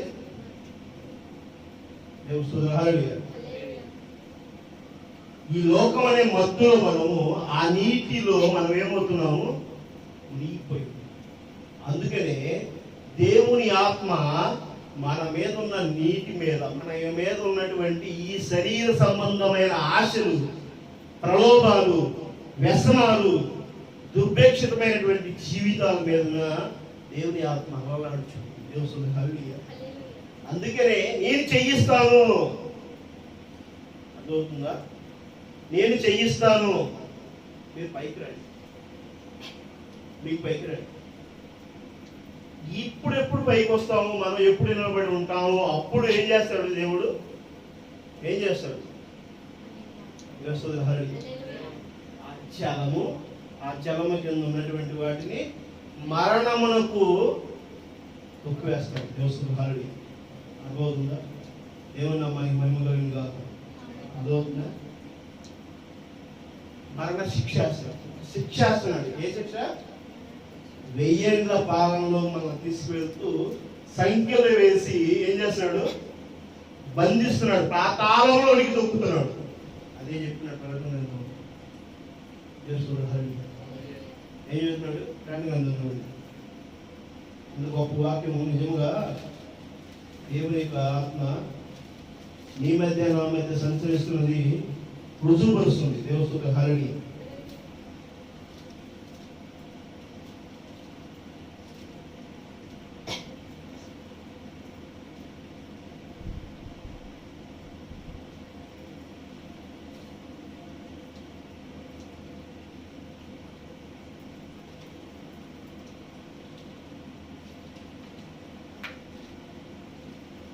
చూడండి, సంఖ్యలు వేసి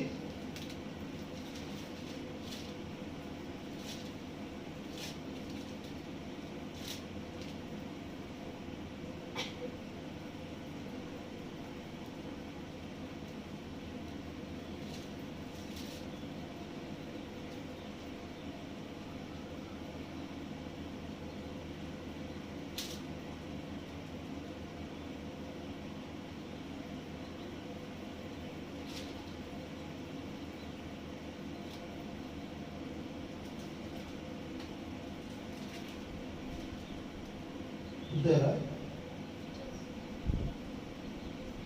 అందుకనే చదవాలని చెప్తాను.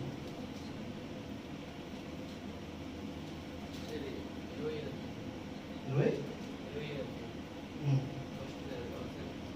మరియు పెద్ద సంఖ్యలను చేత పట్టుకొని 20 మొదటి మరియు పెద్ద సంఖ్యలను చేత పట్టుకొని అగాధం యొక్క తాళపు చెవులు యొక్క దేవదూతతో పరలోకము నుండి దిగువచ్చుట చూచితిని. అతడు ఆది సర్పమును అనగా అపవాదియు సాతాను అను ఆ ఘట సర్పమును పట్టుకుని 1000 సంవత్సరములు వారిని బంధించి అగాధములో పడవేసి ఆ 1000 సంవత్సరములు గడుచు వరకు ఇక జనములకు మోసపరచుకున్నట్లు అగాధమును మూసి దానికి ముద్ర వేసి అటు పిమ్మట వాడు కొంచెము కాలము విడిచిపెట్టవలేదు.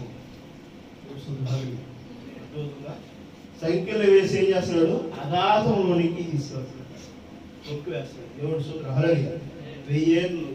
ఆ 1000 ఏళ్ళ తర్వాత ఇప్పుడు దేవుని ఆత్మ మన మీద ఎలా ఉంటుందంట? గొప్ప శబ్దంతో వస్తుంది. హరి 19వ అధ్యాయం 19వ అధ్యాయం 6వ వచనం. అప్పుడు గొప్ప జనము సమూహము శబ్దమును, విస్తారమైన జనముల శబ్దమును, బలమైన ఉరుముల శబ్దముతో పోలిన ఒక స్వరము సర్వాధికారి అయిన ప్రభువుకు మన దేవుడు ఏలుచున్నాడు. ఆయనను శుద్ధించుడి, గొర్రెపిల్ల వివాహ మహోత్సవం సమయమును వచ్చినది. ఆయన భార్య తను తాను సిద్ధపరచుకొని ఉన్నది కనుక మనం సంతోషపడి ఉత్సహించి ఆయనను మహిమపరిచిదమని చెప్పగా వింటిని. మరియు ఆమె ధరించుకున్న ప్రకాశములను, నిర్మలమైనను, సన్నపు నారబట్టలను ఆమె చేయబడిను. అవి పరిశుద్ధుల నీతి క్రియలు. పరిశుద్ధుల నీతి క్రియలు నారబట్టలు వధువుకి ఇవ్వడం. ఆ నారబట్టలు నువ్వు నేను వధువుగా తీసుకోవాలి అంటే మనం ఎలా ఉండాలంట? ఎలా ఉండాలి?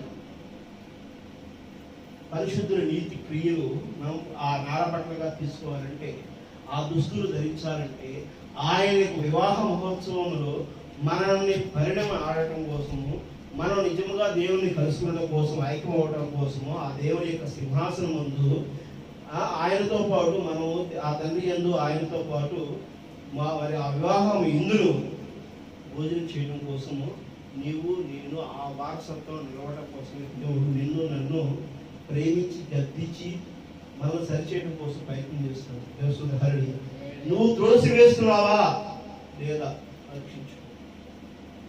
ప్రతిసారి మనం చెబుతున్నప్పుడు అవునా త్రోసి వేస్తుంటే జరుగుతున్న పరిణామాలు గుర్తించు. ఆ యొక్క 7వ దూత చూసినప్పుడు, వెనక్కి తిరిగి చూసినప్పుడు కలిగినటువంటి ఆ గొప్ప శబ్దం అనుభవం, ఆ గొప్ప మంటలు అమెరికా కాలిపోటు చూడటమే అదో దేశోదహరి. లోతు దినాల్లో ఏ విధంగా జరుగుతుందో ఈ రోజు కూడా అదే మాదిరిగా ప్రపంచంలో జరుగుతుంది. సాదృశ్యమైన జీవితం అది. ఆమె అదవుతుందా? దేవుడు అందుకనే వాక్యంతో గద్దిస్తున్నాడు, నిన్ను నువ్వు సరి చేసుకో, నిన్ను నువ్వు సిద్ధపాటు చేసుకో. దేవుడి అందిస్తున్న చెయ్యిని నువ్వు పట్టుకుని ఏం చేయాలంట? నువ్వు కూడా దేవుని యొక్క రక్షణలో నిలబడు. అది లేకుండా, వాక్యం చదవకుండా, వాక్య జ్ఞానము మనం కలిగి లేకుండా, మరి ఏ ప్రవక్త చెప్పినటువంటి వర్తమానాలను మనం అభ్యసించకుండా, ప్రార్థనాపూర్వకమైన జీవితం మనం లేకుండా, మన క్రియలు మన ఆలోచనలు దేవుని చిత్తానుసారముగా లేకుంటే నువ్వు ఎలాగ జీవించగలుగుతావు? వాక్యం చదివితే ఆ వాక్యంలో ఉన్న వాక్యం ఏదైతే చదివామో అప్పుడు నువ్వు సాత్వికుడివి అన్నప్పుడు నేను కొట్టకూడదు, తిట్టకూడదు, దూషించకూడదు, వాళ్ళని అనవసరంగా మోసపరచకూడదు, ఇవన్నీ మనకు గుర్తొస్తాయి. నువ్వు దేవుని బిడ్డవి, మోసపరచకూడదు అనే వాక్యం చెప్తుంది. మోసపరచకూడదు అనేటువంటిది ఆ వాక్యం మనం గుర్తు చేసుకుంటే కదా అర్థమవుతుందా? ఆ వాక్యం చదివితే మన మనసులో ఏమవుతుంది? కలుపుమని అది మనకి ఒకసారి గుర్తు చేస్తుంది. ఎవరు గుర్తు చేస్తారు? పరిశుద్ధాత్మ గుర్తు చేస్తుంది. ఆ పరిశుద్ధాత్మ మనం గుర్తు చేయాలి అంటే మనం అభ్యసించాలి కదా, మనం సరి చేసుకునే వారిగా ఉండాలి కదా. ఈ లోకపరమైనటువంటి జన్మలలో మనం కొట్టుకుపోతా, ఆనందపడతా, సంతోషిస్తా, ఎగురుతా, కేరింతలు కొడతా, ఉత్సహిస్తా, మనకంటూ మన సంతోషంతో మనం ఉన్నాం అనుకో, నిజమైనటువంటి ఆ దేవుని కృపని మనము ఎరిగిన వారిగా ఉన్నాం. తెలుసు, ఒక పని చేస్తే అందులో తప్పును ఖండిస్తే ఏదైనా సరే, ఎవరైనా ఒక వ్యక్తి ఆ తప్పు ఖండిస్తే మనం బాధపడతాం, అవునగా? అది బాధించబడే వ్యక్తికి ఒక ఓదార్పు, దానికి ఇది అతను సాతాను అని అతనిని ఏర్పరచుకుంటూ కాదా? అర్థమైందా? మనం బాధిస్తుందని అంటే దేవుని వాక్యము మనల్ని గుర్తున్నప్పుడు మనం బాధిస్తుంటే అది బాధించబడే వ్యక్తికి ఒక ఓదార్పు. ఎవరో ఒకళ్ళు వచ్చి ఓదార్స్తారు. ఏం చేస్తారు? చెప్పారు అది అలా చెప్పారు కదా, కఠినంగా చెప్తున్నారు అబ్బాయి, అలా చెప్తుంది, అలా చెప్పకూడదు. కానీ అది మీ నాన్న అలా చెబుతున్నాడు, మీ అన్నయ్య అలా చెబుతున్నాడు, మీ వదిన అలా చేస్తుంది, లేదా మీ అక్క అలా చేస్తుంది, మీ అమ్మ అలా అంటుంది, కానీ నువ్వు ఆ ఇంటికి వారసులు కదా, కానీ నేను ఇట్లా అంటుంటే బాధ వేసింది. నువ్వు తినప్పుడు నువ్వు కొద్దిగా ముద్దు తినయ్యా, నువ్వు ఈ మంచినీళ్ళు తాగయ్యా, ఈ కూల్ డ్రింక్ తాగయ్యా, లేకపోతే ఇంకోటి తినయ్యా అని ఓదార్చేటువంటి మనసు చూపుతుంటే మనం ఏం చేస్తాం? వాళ్ళే మన వైపు ప్రేమ చూపిస్తున్నారు, ఈ గద్దించే వాళ్ళు, మనం ఖండించే వాళ్ళు మనల్ని అనగదొక్కుతున్నారు అని చెప్పి దానివల్ల ఎవరైనా అనుకుంటారు. కానీ వీరి మీద ఏ ప్రభావం పనిచేస్తుంది?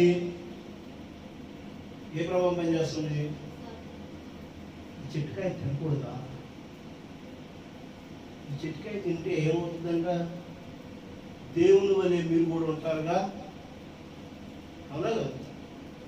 ఈ చిట్కాయ తింటే దేవుని వల్లే మీరు కూడా ఉంటారుగా. అప్పుడు లేదా అవ్వ దేవునిలాగా లేదా? ఉందా లేదా? ఉందా? తినడం వల్ల ఏమైంది? ఏమైంది? తినక ముందు ఏమైంది?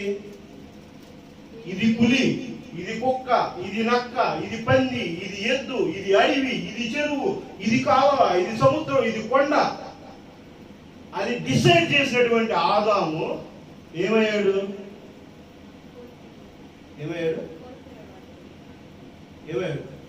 పొలం దున్నుకుంటూ సేద్యం చేసుకుంటూ, 3వ అధ్యాయం చూడండి, ఆదికాండం 3వ అధ్యాయం. పొలం దున్నుకుంటూ సేద్యం చేసుకుంటూ నాగలు పట్టుకుని దున్నుతుంటే చేతులకి కాయలు కట్టి చెమట కారి ఆ చెమట బిందువులు మట్టిలో కలిసేటప్పుడు ఆ సేద్యముకు పంటకి నీరు పెట్టి సాగు చేసి 6 గ్రాలు శ్రమించి ఆ వచ్చిన ధాన్యంతోనూ ఆ పంటతోనూ ఆ ఆహారం తినడానికి ఏం చేశాడు? కడుపుని శరీరేచ్ఛ ఆలోచనలతో జీవించడానికి పాత్రుడయ్యాడు. అంతకుముందు ఏమయ్యాడు? హరి అంతకుముందు ఏమయ్యాడు? ఆయన ఆకలి ఉంది, ఆయనకి దప్పిక ఉంది, ఆయనకి ఈ కొండ లేచి ఆడపడు, ఇది అనగలిగే శక్తి ఎవరికి ఉంది? లాజరు నువ్వు అక్కడి నుంచి లేచిరా బయటికి అందెవరు? దేవుడు. మరి ఇప్పుడు ఆ మాట అనగలుగుతాడా ఆదాము? ఆ మాట అబ్రహాం అనగలుగుతున్నాడా? దావీదు అనగలుగుతున్నాడా? ఎవరు నశింపజేయడానికి కారణమయ్యారు? ఓదార్చుడు కాదా? అర్థమవుతుందా? తెలుసుకుంటారు. ఓదార్పులోనే ఉంది. అర్థమవుతుందా? ఇదే రాజకీయం. ప్రవక్త చాలా క్లియర్ చెప్పింది. రోడ్డు మీద ఒక వేగంగా ముందు తాగేవాడు వెళ్తా ఉన్నాడు, బైక్ వేసుకుని వెళ్తుంటే వాడు అడ్డొచ్చిందని గుద్దుకుంటూ సంసారం చేసుకుంటాడు. నువ్వు అడ్డొచ్చిన వాళ్ళందరూ గుద్దుకున్నావు, చేసుకుంటావు, చట్టం ఉంది మనకి, ఆ చట్ట ప్రకారం నీకు శిక్ష వేస్తున్నావు అని చెప్పేసానని న్యాయస్థానం శిక్ష వేస్తుంది. వేస్తే ఒక వ్యక్తి వచ్చాడు, తాను ఆధిపత్యము నిలుపుకోవడానికి ఒక వ్యక్తి వచ్చాడు. వచ్చేయమంటాడు, ఏదో తాగాడు, తప్పేంది, ఎంజాయ్ చేసాడు, గుద్దుకున్నారు, ఏమైంది? దానికి చనిపోతే శిక్ష చేస్తావా? ఇతను నావాడే, నువ్వు నన్ను గెలిపించరా అని చెప్పి కొత్త జీవం తీసుకొచ్చి వాటికి శిక్ష లేకుండా రద్దుపరిచి మరలా బయట తీసుకొచ్చి ఇదేనా జరుగుతుంది లోకంలో? అనగా ప్రవక్త ఈ విధమైనటువంటి మాట చెప్తున్నాడు. ఒక మెసేజ్లో చెప్తాడు, ఇదేనా జరుగుతుంది కాదు. తన ఆధిపత్యం కోసము, తన స్థానం మరి రక్షించుకోవడం కోసము ఏం చేస్తున్నాడు? తప్పు చేసిన వాడిని ఓదారుస్తున్నాడు. ఎవరు? సాతాను, దురాత్మ. తెలుసుకుంటారు. అర్థమవుతుందా? ఈ లోకం అదే తీరులో నడుస్తుంది. నీ మధ్య నా మధ్య ఉన్నది. ఈ విషయాన్ని మేము గమనించుకోవాలి. ఓదార్పుకి, గిఫ్టులకి నువ్వు పడిపోయేవే అనుకో, ఏమవుతావు? ఏమవుతావు? నిజమైన వారసత్వాన్ని నువ్వు చేయించలేవు. అదవుతుందా? తెలుసుకుంటారు. ఇక్కడ నిన్ను నువ్వు ప్రకటించుకోవడం కాదు, దేవుని యొక్క ఆత్మతో దేవుణ్ణి ప్రకటించడం కోసం ఈ భూమి మీదకి వచ్చావు అనే విషయాన్ని మర్చిపోతున్నావా? తెలుసుకుంటారు. అర్థమవుతుందా? నువ్వు ఎవరిని గెలిపించడానికి వచ్చావు? నువ్వు చేసింది తప్పు, ఇది జరిగింది, ఇది జరగలేదు, ఇది అసలు దేవుడు చెప్పింది, ఇది రాజ్యం యొక్క స్థాపన, ఇది రాజ్యం యొక్క పునాదులు, ఇవి రాజ్యం యొక్క విశిష్టత, ఇది రాజ్య పరిపాలన, ఇది నువ్వు చేస్తున్న పరిపాలన తప్పు అని చెప్పటానికి కదా నీ శరీరాన్ని దేవుడు ఒక అద్దె గృహం మాదిరిగా నిన్ను పంపించింది.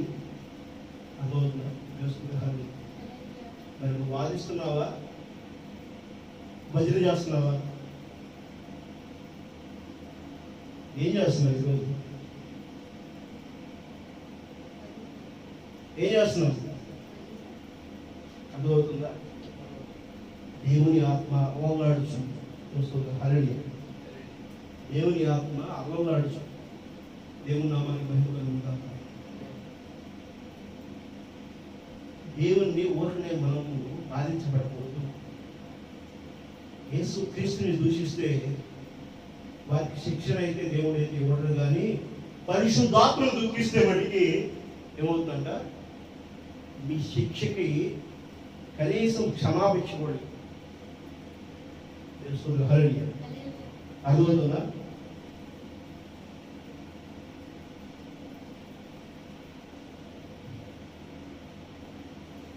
ఒక ఖాళీ పట్టాగా, ఖాళీ పట్టాగా దేవుడు నిన్ను చూడాలనుకుంటే నువ్వు ఇష్టపడతావా? ఇష్టపడతావా? ఇష్టపడవా? ఇష్టపడవా? కాలి పట్టాలి. అదే డోర్ మ్యాట్ కాలు చూసుకునే పట్టాగా, దేవుడు కాలు చూసుకునే పట్టాగా నువ్వు ఉండాలని దేవుడు కోరుకుంటే నువ్వు ఇష్టపడతావా? ఇష్టపడతావు. అలాగే ఉంటావా లేదా? అది దేవుడి చిత్తానికి, దేవుడి చిత్తానుసారంగా జరిగించడం కోసము నువ్వు ప్రార్థన పూర్వకమైన జీవితంలో ఉంటావా? ఉంటానని శబ్దం చేస్తేనో ప్రతిజ్ఞ చేస్తేనో ఆ మాదిరిగా నువ్వు లేకపోతే, దేవుని వారసులుగా నువ్వు వచ్చి నీ అద్దె గృహము, అద్దె కలిగినటువంటి ఈ శరీరం అనేటువంటి పట్ట దేవుని కాలికి పట్టాగా పనిచేస్తుందా? పనిచేస్తుందా? రోజులా దేవసోదరుడి ఈ అద్దె గృహము, దేవుని యొక్క రాజ్యము ఈ భూమి మీద ఏ విధంగా ఉన్నది, దాన్ని స్వతంత్రించుకునే విధంగా, దానిని అద్దం పట్టే విధంగా సాదృశ్యం కలిగినటువంటి జీవితానికి నువ్వు జీవిస్తున్నావా లేదా ప్రశ్నించుకో. సహోదరు సహోదరు, వాక్యము తేటతల్లంగా నీకు నాకు బయలుపాటు చేసుకో. బయలుపాటు చేసిన దాన్ని మైమర్చిపోతే నువ్వు నిజంగా నీ యొక్క అవివేకుడు. గుర్తు చేసుకో, జ్ఞాపకం చేసుకో, 1-2 సార్లు నువ్వు రిపీట్ చేసుకో. దేవా నువ్వేం చెప్పావు? దేవా నువ్వు నాతో ఏం మాట్లాడావు? దేవా నువ్వు నాకు చూపినటువంటి విషయం ఏంటి? నేను ప్రభువా ఇదిగో ప్రతి ఆదివారం నీవు నాతో మాట్లాడినప్పుడు నేను పశ్చాత్తాపం కలిగానే, నీ వాక్యములోకి నేను సరిగా లేను, నిజముగా ప్రభువా నీ చిత్తానుసారమైన జీవితంలో నేను లేను కదా. ఆ యొక్క జీవితమును మరి నాకు మరలా జీవించే అర్హత, అవకాశం ఇవ్వటం కోసం నాకు జ్ఞాపకం చేయనైనా. నీ మాదిరి జీవితంలో నేను ఉండడం సహాయం చేయండి తండ్రి. నువ్వు ప్రేమ స్వరూపుడువే ఉన్నావే. నిజంగా నేను నా శరీరాన్ని ప్రేమించుకుంటున్నాను కానీ నా చుట్టూ ఉన్న వాతావరణం నేను ఎందుకు ప్రేమించలేకపోతున్నాను? నా చుట్టూ ఉన్నటువంటి నా సహోదరుని, నిన్ను వారిని, నీ పొరుగు వారిని ప్రేమించమనేటువంటి ఆ వాక్యం నేను ఏ విధంగా నిపుణ చేస్తున్నానా లేదా? నిజంగా నీ యొక్క ప్రేమ గుణం నా దగ్గర ఉన్నదా? ఆ సాదృశ్యమైన జీవితంలో నేను ఉన్నానా లేదా అని నువ్వు ప్రశ్నించుకుంటున్నావు. ఇది నీ ప్రార్థన అయి ఉన్నదా? అసలు దేవుడితో మమేకం అవడం అంటే ఏంటి? దేవుడితో సరిచేసుకోవడం అంటే ఏంటి? ఈ ప్రకృతిని నశింప చేయడం కోసమా నువ్వు వచ్చింది? ఈ ప్రకృతిలో నువ్వు ఆధిపత్యం ప్రదర్శించడం కోసం నువ్వు వచ్చింది? ఎంత మెరుగైన, అందమైన, సురక్షితమైన, అంత విశాలమైనటువంటివి, సుందరమైనటువంటి రాజ్యమును దేవుడు నీ కొరకు నా కొరకు స్థాపకం చేస్తే, ఆ యొక్క స్థాపించినటువంటి రాజ్యములో మన జీవితము ఏ విధంగా ఉన్నది? దేవుడిచ్చిన జీవితాన్ని మనం నిర్మిస్తున్నామా? మన సొంత ఆలోచనలతో మన జీవితాన్ని కలిగి ఉంటున్నామా? దేవుడు మనం చూపుతున్నటువంటి ప్రేమను మనం కలిగి ఉన్నామా? మన సొంత ప్రేమను కనబరచడం కోసం కలిగి ఉన్నాము? లేదు లేదు, నా సొంతము కదా, ఇది నా జీవితము, నేను వాడిని అలాగ చూడాలి, నేను ఇలాగ చూడాలి, వాడిని నమస్కారం చేయాలి, వీడి ఇది చేయాలి. ఏంటది? ఏంటది? అర్థమవుతుందా? గమనిస్తున్నారు? ఇక్కడే ఉన్నారా? దేవుడు నమ్మని మహిమగలుగుగాక. దేవుడు నీతో నాతో మాట్లాడుతున్నది దేవుడు తాను బయలుపరచడం కోసం, సామాన్యతలు ఆయన నీతో నాతో కనబరుచుకున్నట్టు కోసం ప్రయత్నం చేస్తున్నాడు. ఆమె ఆ జీవితంలో నువ్వు నేను కనుక జీవించలేకుంటే నీ జీవితం సువార్తకు యోగ్యమైనది కాదు. నీ జీవితంలో ఆ సువార్తను నువ్వు ప్రకటించలేకుండా రోజువారీ దినచర్యగా ఆహారము తయారు చేసుకున్నావా, వండుకున్నావా, తిన్నావా, లేకపోతే మన ఆలోచన కలిగి ఉన్నామా, మనం అక్కడికి వెళ్ళి వచ్చామా, ఇక్కడికి వెళ్ళి వచ్చామా, అది చేసుకున్నావా, ఇది చేసుకున్నావా, ఇవన్నీ కూడా మరణానికే కానీ శాస్త్రానికి అర్థమవుతుందా? నిన్ను నిత్య జీవంలోకి ఏది నడిపిస్తుంది? నిన్ను నువ్వు సరి చేసుకునే దాంట్లో నడిపిస్తుంది. దేవుని ఆత్మతో నువ్వు ఎప్పుడైతే నడిపింపు ఆలోచన మెట్టు వేస్తున్నావో అప్పుడు నువ్వు ఆ రాజ్యం వైపు అడుగు వేస్తున్నావు. ఇప్పటి వరకు ఒక్క మెట్టను వేసావా? ఒక్క అడుగును వేసావా దేవుని వైపు? నువ్వు ప్రశ్నించుకో. ఒక్క అలవాటు, ఒక్క ఆలోచన, నిజంగా దేవుని చిత్తానుసారంగా నేను జీవించగలుగుతున్నానని చెప్పి నువ్వు ప్రయత్నించే. ఈ విషయాలు పరిశుద్ధ గ్రంథంలో రాయబడిన విషయాలు ఏదైతే ఉన్నావో అవే ప్రకటించండి. అవి కాకుండా మీరు ప్రకటిస్తే జీవ గ్రంథంలో మీ పేరులంట రాసినవి నేను తుడిచి వేస్తానంటాడు. ఆమె అర్థమవుతుందా? ఆయన ఆ జీవ గ్రంథంలో నుంచి పేరు తుడిచివేస్తే ప్రయోజనం ఏంటి నీకు? నువ్వు నేను ఒకరిని జీవించడానికి భూమి మీదకి వచ్చింది.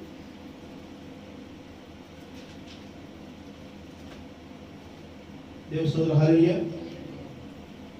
2 తిమోతి 3:16 నుండి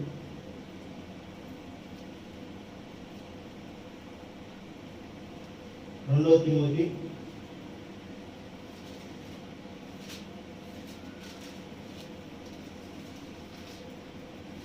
3:16.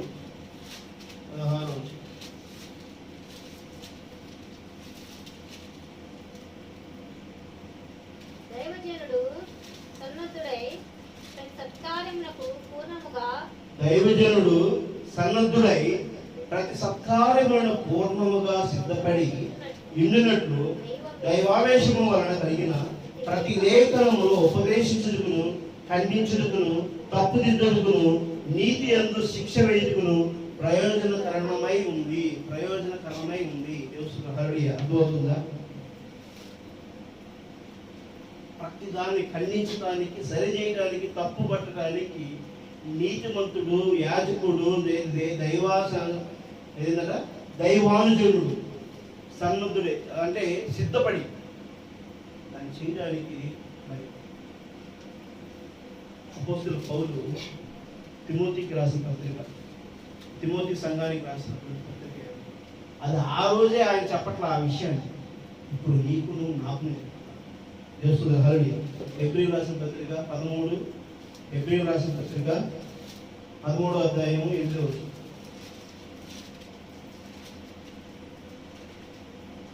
యేసుక్రీస్తు నిన్న నేడు ఒకటే రీతిగా ఉన్నాడు.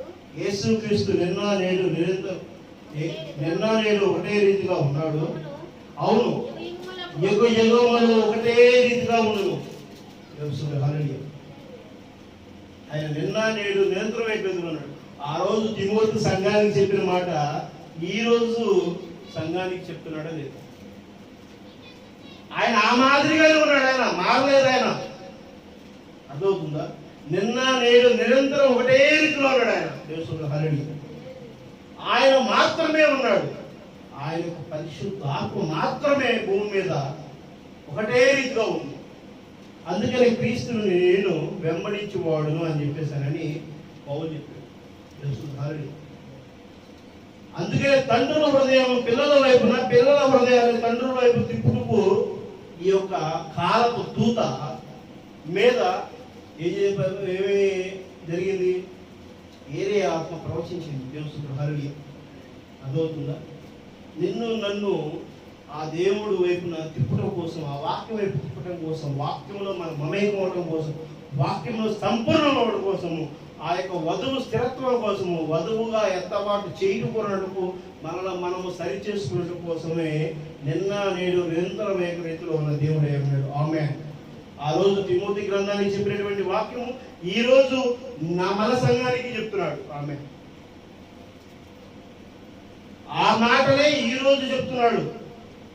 నువ్వు డబ్బు సంపాదించుకో, ఏ పర్లేదులే, లేకపోతే ఆ మొక్కుబడి తీసుకో, అక్కడికి వెళ్తానంటే వెళ్ళు, అలా పెళ్లి చేసుకోవచ్చు, ఇలా పెళ్లి చేసుకోవచ్చు, నీ ఇష్టానికి తగిన విధంగానే సంఘం కాపర కూడా నడిస్తే ప్రయోజనం లేదు. సంఘ కాపర ఖండించాలి. ఖండిస్తున్నప్పుడు ఓదార్పు చేసేటువంటి యాత్ర బయలుదేరింది. దేవుని హల్లెలూయా. అర్థమవుతుందా? సంఘంలో కొంత అది కూడా ఉంటుంది. దాని వలన ఏమవుతుందంట? ఆ ఓదార్పు చేసేటువంటి ఆత్మే దురాత్మైనది. దేవుని హల్లెలూయా. అది పతనానికి తీసుకెళ్తుంది, మరణానికి తీసుకెళ్తుంది, నిన్ను శిక్షించబడడానికి తీసుకెళ్తుంది. కాబట్టి సంగమా గుర్తు చేసుకో. కాపరి ఖండించాడంటే, ప్రభువైన యేసుక్రీస్తు ఖండించాడంటే, వాక్యం నిన్ను ఖండించిందంటే ఖచ్చితంగా నువ్వు సరి చేసుకోవాల్సిందే. ఎందుకంటే వాక్యంతో నువ్వు మమేకం అవ్వాలి, వాక్యంలో నువ్వు వివాహం చేసుకోవాలి. దేవుని కలడి అర్థమవుతుందా? ఉప్పు నాలుగు మీద బట్టి ఏమవుతుంది? ఉప్పుగా అనిపించినా కూడా కరిగిపోతుందా లేదా? పంచదార పడినా ఏమవుతుంది? తీతీగా అనిపించి కరిగిపోతుందా లేదా? కరిగిపోతుందా లేదా? మనం ఏది తిన్నా మన బాడీలో అది కరిగిపోతుందా లేదా? మరి ఈ వాక్యము ఖండించేటువంటిది నిన్ను, నువ్వు ఇలానే ఉండాలి అనే దాంట్లో నువ్వు నేను ఎందుకు కరిగిపోలేకపోతున్నావు? ఆ వాక్యం మనలో ఎందుకు కరిగిపోవటం లేదు? అర్థమవుతుందా? వాక్యాహారం ఏంటి అర్థమవుతుందా? గమనించారా? ఆ వాక్యాహారం మనలో ఎందుకు జీర్ణించుకోలేకపోతుంది? నువ్వు వాక్యం చదువు, ప్రార్థన చెయ్యి, ప్రవక్త చెప్పినటువంటి ప్రవచనాలను చదువు నువ్వు అని చెప్పి చెబుతున్న విషయాన్ని మనం ఎందుకు తిని ఆరగించుకోవట్లేదు, జీర్ణించుకోవట్లేదు? ఆ మాదిరిగా మనం ఎందుకు రుచి చూడలేకపోతున్నాం? అర్థమవుతుందా?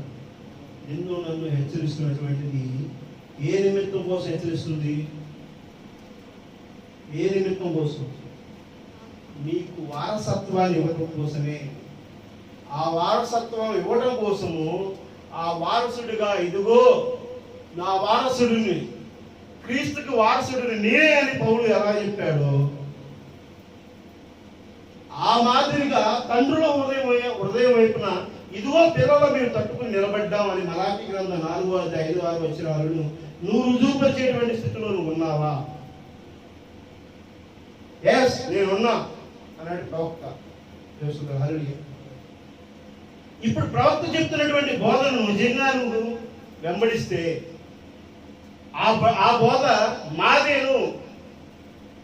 ఇదిగో ప్రవక్త చెప్పినటువంటి బోధలో మేమందరం ఇమిడి ఉన్నాము. ఇదిగో పౌలు చెప్పినటువంటి బోధలో ఈ సంఘాలన్నీ మరి రూపుదిద్దుకున్నవి అని ఏ విధమైనటువంటి ప్రకటన ఎఫెసీయుల గ్రంథం చేస్తుందో, ఆ ఎఫెసీయుల సంఘ కాలం ఏవైతే చేస్తుందో, మరి ఆ యొక్క స్వర్ణ పెర్గమ తుయితైర సార్దీసు ఫిలదెల్ఫియ లవోదికయ సంఘ కాలాలు ఆయా సంఘాలకు బోధించినటువంటి ఆయా ప్రవక్తల యొక్క వాగ్దానాలను ఏ విధంగా తీసుకుని ఉన్నదో, ఆ బోధను ఏదైతే ఇమిడింపు చేసుకున్నదో, ఎస్ నిజంగా మేము క్రీస్తు వారసులమే, యుగములు దేవునికి వారసులుగా నిలిచిన వారమే. ఈ శరీరం అయితే చనిపోతుంది, కానీ మాలో జీవిస్తున్నటువంటి వ్యక్తి క్రీస్తే. ఆ క్రీస్తు ఆది అందే ఉన్నాడు. ఆది అందే వాక్యం ఉండేను, వాక్యమే దేవుడి యొద్దను, ఆ దేవుడే మన మధ్య ఉన్నాడు, మనలో నుంచి కనబరచబడుతున్నాడు. అర్థమవుతుందా? ఆ జీవితము, ఆ జీవము, ఆ నిత్యత్వము, ఆ యొక్క ప్రకటన నీకు నాకు మాదిరిగా ఉండటం కోసమే నీకు నాకు చెప్తున్నటువంటి వాక్యం. తెలుస్తుంది. హల్లెలూయా. 2 పేతురు 1వ అధ్యాయము 20వ వచనం. 2 పేతురు 1వ అధ్యాయము 20వ వచనం.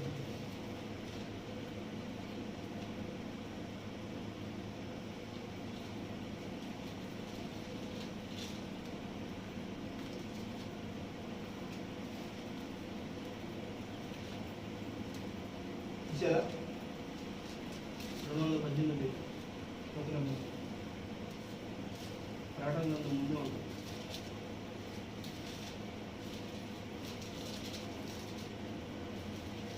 చూస్తుందా? హల్లెలూయా. చదవాలి. 1వ అధ్యాయము 20వ వచనం. ఒకడు తన ఊహను బట్టి చెప్పటం వలన లేఖనములో ఏ ప్రవచనమును పుట్టదని మొదట గ్రహించుకోవలెను. ఒక వ్యక్తి ఊహించుకుని చెప్పేటువంటిది లేఖనములో ఏ ఒక్క లేఖనము పుట్టదు. హల్లెలూయా. అర్థమవుతుందా? ఇప్పుడు నీ మధ్య నా మధ్య ఊహాతీతమైనటువంటి వాక్యము మన ముందు ప్రకటించబడిందా? ఒక వాక్యం తెరవబడి పరిశుద్ధ గ్రంథము మొదటి నుంచి చివరి వరకు నీతో నాతో మాట్లాడించినటువంటిది దేవుని ఆత్మ, లేకపోతే ఊహాజనకమైనటువంటి ఆత్మ? ఏం జరిగింది ఈరోజు? తెలుస్తుంది. హల్లెలూయా. అర్థమవుతుందా? ఏం జరిగింది అనుకుంటున్నారు మీరు? ఊహాజనకమైనటువంటి వాక్యము మన మధ్య ఉందా? దేవుని ఆత్మతో నీ మధ్య నా మధ్య సంచరిస్తున్న వాడు నిన్న నేడు నిరంతర ఏకరీతిలో ఉన్నటువంటి ఆ ప్రవీణ యేసుక్రీస్తు నీతో నాతో మాట్లాడుతున్నాడు అనుకుంటారా? దేవుని హల్లెలూయా. అర్థమవుతుందా? ఈ ఆత్మ మన మధ్య సంచరిస్తుందని అనుకుంటున్నాను. దేవుడు దీవించిన బాగా. ఇప్పుడు పేతురు మాట్లాడుతున్నాడు. పేతురు అక్కడ ఉన్న శిష్యుని ప్రవీణ యేసుక్రీస్తు అడుగుతున్నాడు, నేను ఎవరిని అని. అర్థమవుతుందా? ఇప్పుడు కూడా అడుగుతున్నాడు దేవుడు, మాట్లాడేది ఎవరు అని అడుగుతున్నాడు.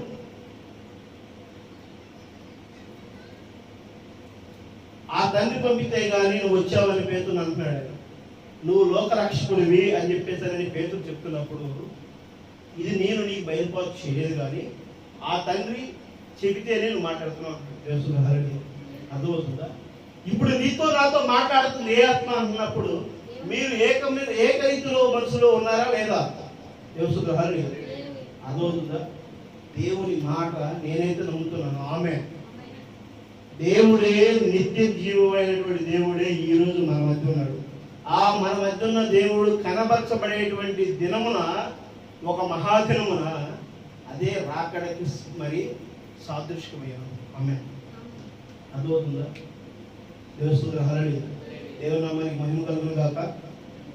పాత నిబంధనలో ఉన్న దేవుడే శరీరధారుడిగా వచ్చాడు. శరీరధారుడికి వచ్చినటువంటి దేవుడే మరి ఈరోజు నీతో నాతో మాట్లాడేటువంటి పరిశుద్ధాత్మగా ఉన్నాడు. ఆమేన్. అర్థమవుతుందా? ఒకటే దేవుడా కాదా? దేవుడు ఒక్కడే. దేవుడు ముగ్గురు కాదు, త్రిత్వము కాదు. సృష్టించిన దేవుడే శరీరధారుడిగా వచ్చాడు. ఆ శరీరధారుడిగే నీ మధ్య నా మధ్య నిన్ను నన్ను సరిచేయటం కోసము ఆయన కనపరుచుకుంటున్నాడు. ఆమేన్. అర్థమవుతుందా? దేవుని నామానికి మహిమ కలుగును గాక. వాక్యం అంది ఎవరికి అర్థమైంది? అర్థమైన వాళ్ళు చేస్తారు. దేవుని హల్లెలూయా. అర్థమైందా? అర్థం కాదా? అర్థమైన వాళ్ళు చేస్తే అర్థంగానంట. రిపీట్ అంటే మాట చెప్పంగానే మీ చెవులకి వినపట్ల. అర్థమైందా? దేవుని హల్లెలూయా. దేవుడు ఎక్కడున్నాడు, ఎక్కడ ఉన్నాడు తెలుస్తుందా? బైబిల్ని ఎందుకు విశ్వసించాలని అర్థమవుతుందా? చాలా మంది అనుకుంటున్నారు, మతంలోకి మారావా, మతంలోకి మారావా. నేను మతంలోకి మారానా? మతంలోకి మారానా నేను? ఏంటి ఇప్పుడు నేను ఏమి గ్రహించి ఉన్నాను? మతంలోకి మారాను నేను.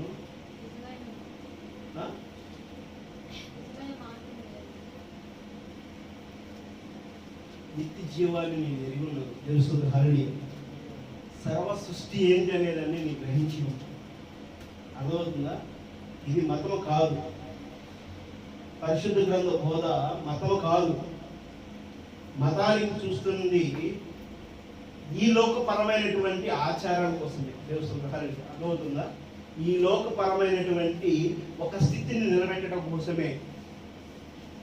అది ఓదార్పే. గుర్తుపెట్టుకోండి. తెలుస్తుంది. హల్లెలూయా. అర్థమవుతుందా? అది ఖచ్చితంగా ఒక రోజున ఏం చేస్తుంది? పడదూస్తుంది. అందుకనే ప్రవక్త చెప్తుంది సంఘ కాలాలు అని.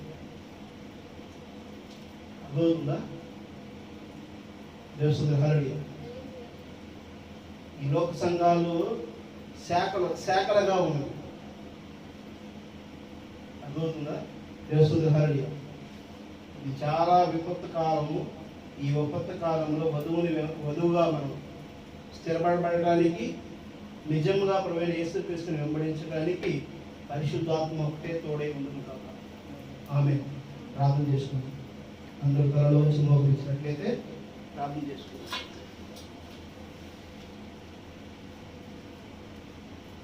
పరలోకమైన తండ్రి, పరిశుద్ధమైన తండ్రి, ప్రభా మీకు వందనాలు స్తుతులు చెల్లించుకుంటున్నాం తండ్రి. ఇదిగోనైనా ఈరోజు ప్రభా మీరు మాతో మాట్లాడారు. నిన్న నేడు నిరంతరం ఏకరీతిలో ఉన్న దేవుడని రుజువుపరిచిన దేవుడైనా అద్భుతముగా ప్రభా మరి మీ యొక్క పరిశుద్ధాత్మక ప్రభా మీ వాక్యములను ప్రభా తేటతనం చేసిన ప్రభా మాట్లాడినటువంటి ప్రతి మాట మీద ప్రభా మీ సర్వాధికారం తండ్రి. ఇదిగోనైనా మీరు ఇచ్చిన ఈ సర్వాధికార వాక్యములను ప్రభా మా హృదయంలో వెతుకున్నట్లయితే ప్రభా మిమ్మల్ని మేము ప్రభా కనపరిచేటువంటి వారిగా ప్రభా మమ్మల్ని గుర్తుపెట్టండి తండ్రి. ప్రభా ఇదిగోనైనా ఈ శబ్ద ద్వారా యంత్రం ద్వారా వింటున్న వారిని, వారి యొక్క వీడియో ద్వారా చూస్తున్న వారిని, సంఘమును ప్రభా సంఘంలో ప్రతి బిడ్డని దీవించండి తండ్రి. ఇదిగోనైనా మీ యొక్క ప్రభా రూపానికి ప్రతిరూపముగా ప్రభా మేము జీవిస్తున్నాం తండ్రి. అదృశ్యంలో ఉన్న మిమ్మల్ని ప్రభా దృశ్యంలో కనపరచబడటం కోసం ప్రభా మరి మీరు మాకు తెలియపరుస్తున్నటువంటి ప్రతి ఒక్క విషయాన్ని ప్రభా మేము దయకొని ప్రభా ఆ విధంగా నడుచుకుని సహాయం చేయండి. ఈ లోక భావాలతోనూ, ఈ లోకంలో ఉన్నటువంటి తీరుతెన్నులతోనూ, ఈ లోకంలో ఉన్న ఆలోచనలతోనూ, ఈ లోకంలో ఉన్నటువంటి పరిస్థితులతోనూ, ఆధిపత్య కోరుతోనూ ప్రభా వారి అహంకారంతోనూ ప్రభా నిలిచి ఉన్నట్టు ప్రభా మేము ఏ మాత్రం ఇష్టపడట్లేదు నాయన. ప్రభా ఇదిగోనైనా మీ యొక్క ఆత్మానుసారంగా ప్రభా జీవించడం సహాయం చేయండి. మేము శరీరధారు అయినటువంటి యుద్ధము మేము చేయటం ప్రభా వ్యర్థమై ఉన్నదండి. ప్రభా ఇదిగోనైనా ఈ శరీర యుద్ధము మేము చేయటం ఇష్టపడట్లేదు నాయన. ఇదిగోనైనా మాలో ఉన్నటువంటి ప్రభా ఇదిగో ప్రభా మరి ఇక తరతరాలుగా ప్రభా మాలో ఉన్నటువంటి జీవించిపోయినటువంటి ప్రభా ఇదిగో కొన్ని ప్రభా దురాత్మలను ప్రభా మేము జయించే శక్తిని మాకు దయచేయండి ప్రభా. ఇదిగోనైనా మమ్మల్ని మేము జయించుటకు మీకు దయచేయండి ప్రభా. మీ చిత్తానుసారంగా జీవించండి ప్రభా. మేము ప్రభా జీవించుటకు ప్రభా సహాయం చేయండి తండ్రి. శక్తిని ఇవ్వండి నాయన ప్రభా. ఏక మనసుని ఇవ్వండి తండ్రి. సంఘం అంతటిని ప్రభా ఏక మనసుని దయచేయండి తండ్రి. సంఘములో ప్రభా ఇదిగోనైనా ఒకే ఆత్మ, ఒకే ఆలోచన, ఒకే మాట ప్రభా, ఒకే క్రియ, ఒకే చూపు ప్రభా. ప్రభా ఇదిగోనైనా పరిశుద్ధాత్మకు కుమరించగలుగుతారని కోరుకుంటున్నాం మా తండ్రి. ప్రభా నాయన సమస్తము మీ చేతులకు అప్పగించుకుంటున్నాం మా తండ్రి. మా ఆలోచనలన్నీ వ్యర్థం తండ్రి. మేము ఇదిగోనైనా ఇప్పటి వరకు ప్రభా సొంత ఆలోచన చేసి ఉన్నట్లయితే ప్రభా వాటినన్నింటినీ ప్రభా ఇదిగో ఈ యొక్క ప్రభా ఈ క్షణంలో ప్రభా నశింప చేయమని వేడుకుంటున్నాం తండ్రి. ప్రభా ఇదిగోనైనా మీ మాటే ప్రభా నెరవేర్చుటకు సహాయం చేయండి. మీ వాక్యములు ప్రకటించుటకు స్థిరపరచేయండి. మీ సువార్తలో ప్రభావ మనం బలపరచండి నైనా ప్రభా. మా ఆలోచనలన్నీ వ్యర్థమైనవని ప్రభా ఈరోజు మేము తెల్లంగా తెలుసుకున్నాం తండ్రి. ప్రభా ఇదిగోనైనా ప్రభా మా క్రియలలో ప్రభా ఏదైనా తప్పుంటే మమ్మల్ని క్షమించండి అయినా. ఇదిగోనైనా మాలో ప్రభా ఏ శరీర రుగ్మతులు ప్రభా మరి మమ్మల్ని బాధిస్తున్నట్లయితే ప్రభా మీరే ప్రభా నయం చేయండి తండ్రి. వ్యాధులని ప్రభా సమస్తము నశింపు చేయండి తండ్రి. ఇదిగోనైనా ప్రభా మీ యొక్క పరిశుద్ధాత్మతో ప్రభా మరి ప్రభా మమ్మల్ని నింపండి అయినా. ఇదిగో చుట్టుపక్కల వాళ్ళందరినీ కూడా పేరు పేరును దీవించండి అయినా. ఇక్కడ జరుగుతున్న ఆరాధనలో ప్రభా ఏకీపిస్తున్న ప్రతి బిడ్డను దీవించండి ప్రభా. ఆరాధనకు ప్రభా సాధిస్తున్న ప్రతి బిడ్డను దీవించండి అయినా ప్రభా. ఇదిగోనైనా ఎవరైతే మరి ప్రభా వారి అవసరాల అక్కల కోసం మా కోసం ప్రార్థన చేయమని మనసు కలిగి ఉన్నారో ప్రభా వారి కోసం మేము ప్రార్థిస్తున్నాం తండ్రి. వారి కుటుంబ అవసరాలు తీర్చండి. వారి కుటుంబంలో ప్రభావ మరి మేలైన దీనులను దయచేయండి తండ్రి. ఒకరోజు మీకు సాక్షిగా ప్రభావ వారు నిలబడడానికి సహాయం చేయండి తండ్రి. ప్రతి ఒక్కరిని దీవించగలుగుతారని కోరుకుంటున్నాం తండ్రి. సంస్థలను మీ చేతులు అప్పగించుకుంటున్నాం తండ్రి. సంఘం అంతటనే ప్రభావ మీరే ప్రేమించి ఆశలు దీవించగలుగుతారని కోరుకుంటూ సమస్తమును మీ చేతులు అప్పగించుకుంటూ మీరు తగ్గించుకుంటూ ఘనత మహిమ మీరే పొందుకోమని ప్రభువైన యేసుక్రీస్తు నామములో అడిగి వేడుకుంటున్నాం మా తండ్రి. ఆమేన్ ఆమేన్. ఆ తండ్రికి కుమారునికి కృపా సమాధానం నిన్న నేడు నిరంతరం ఏకరీతిగా మీకును నాకు కలిగి ఉంది కాక. ఆమేన్.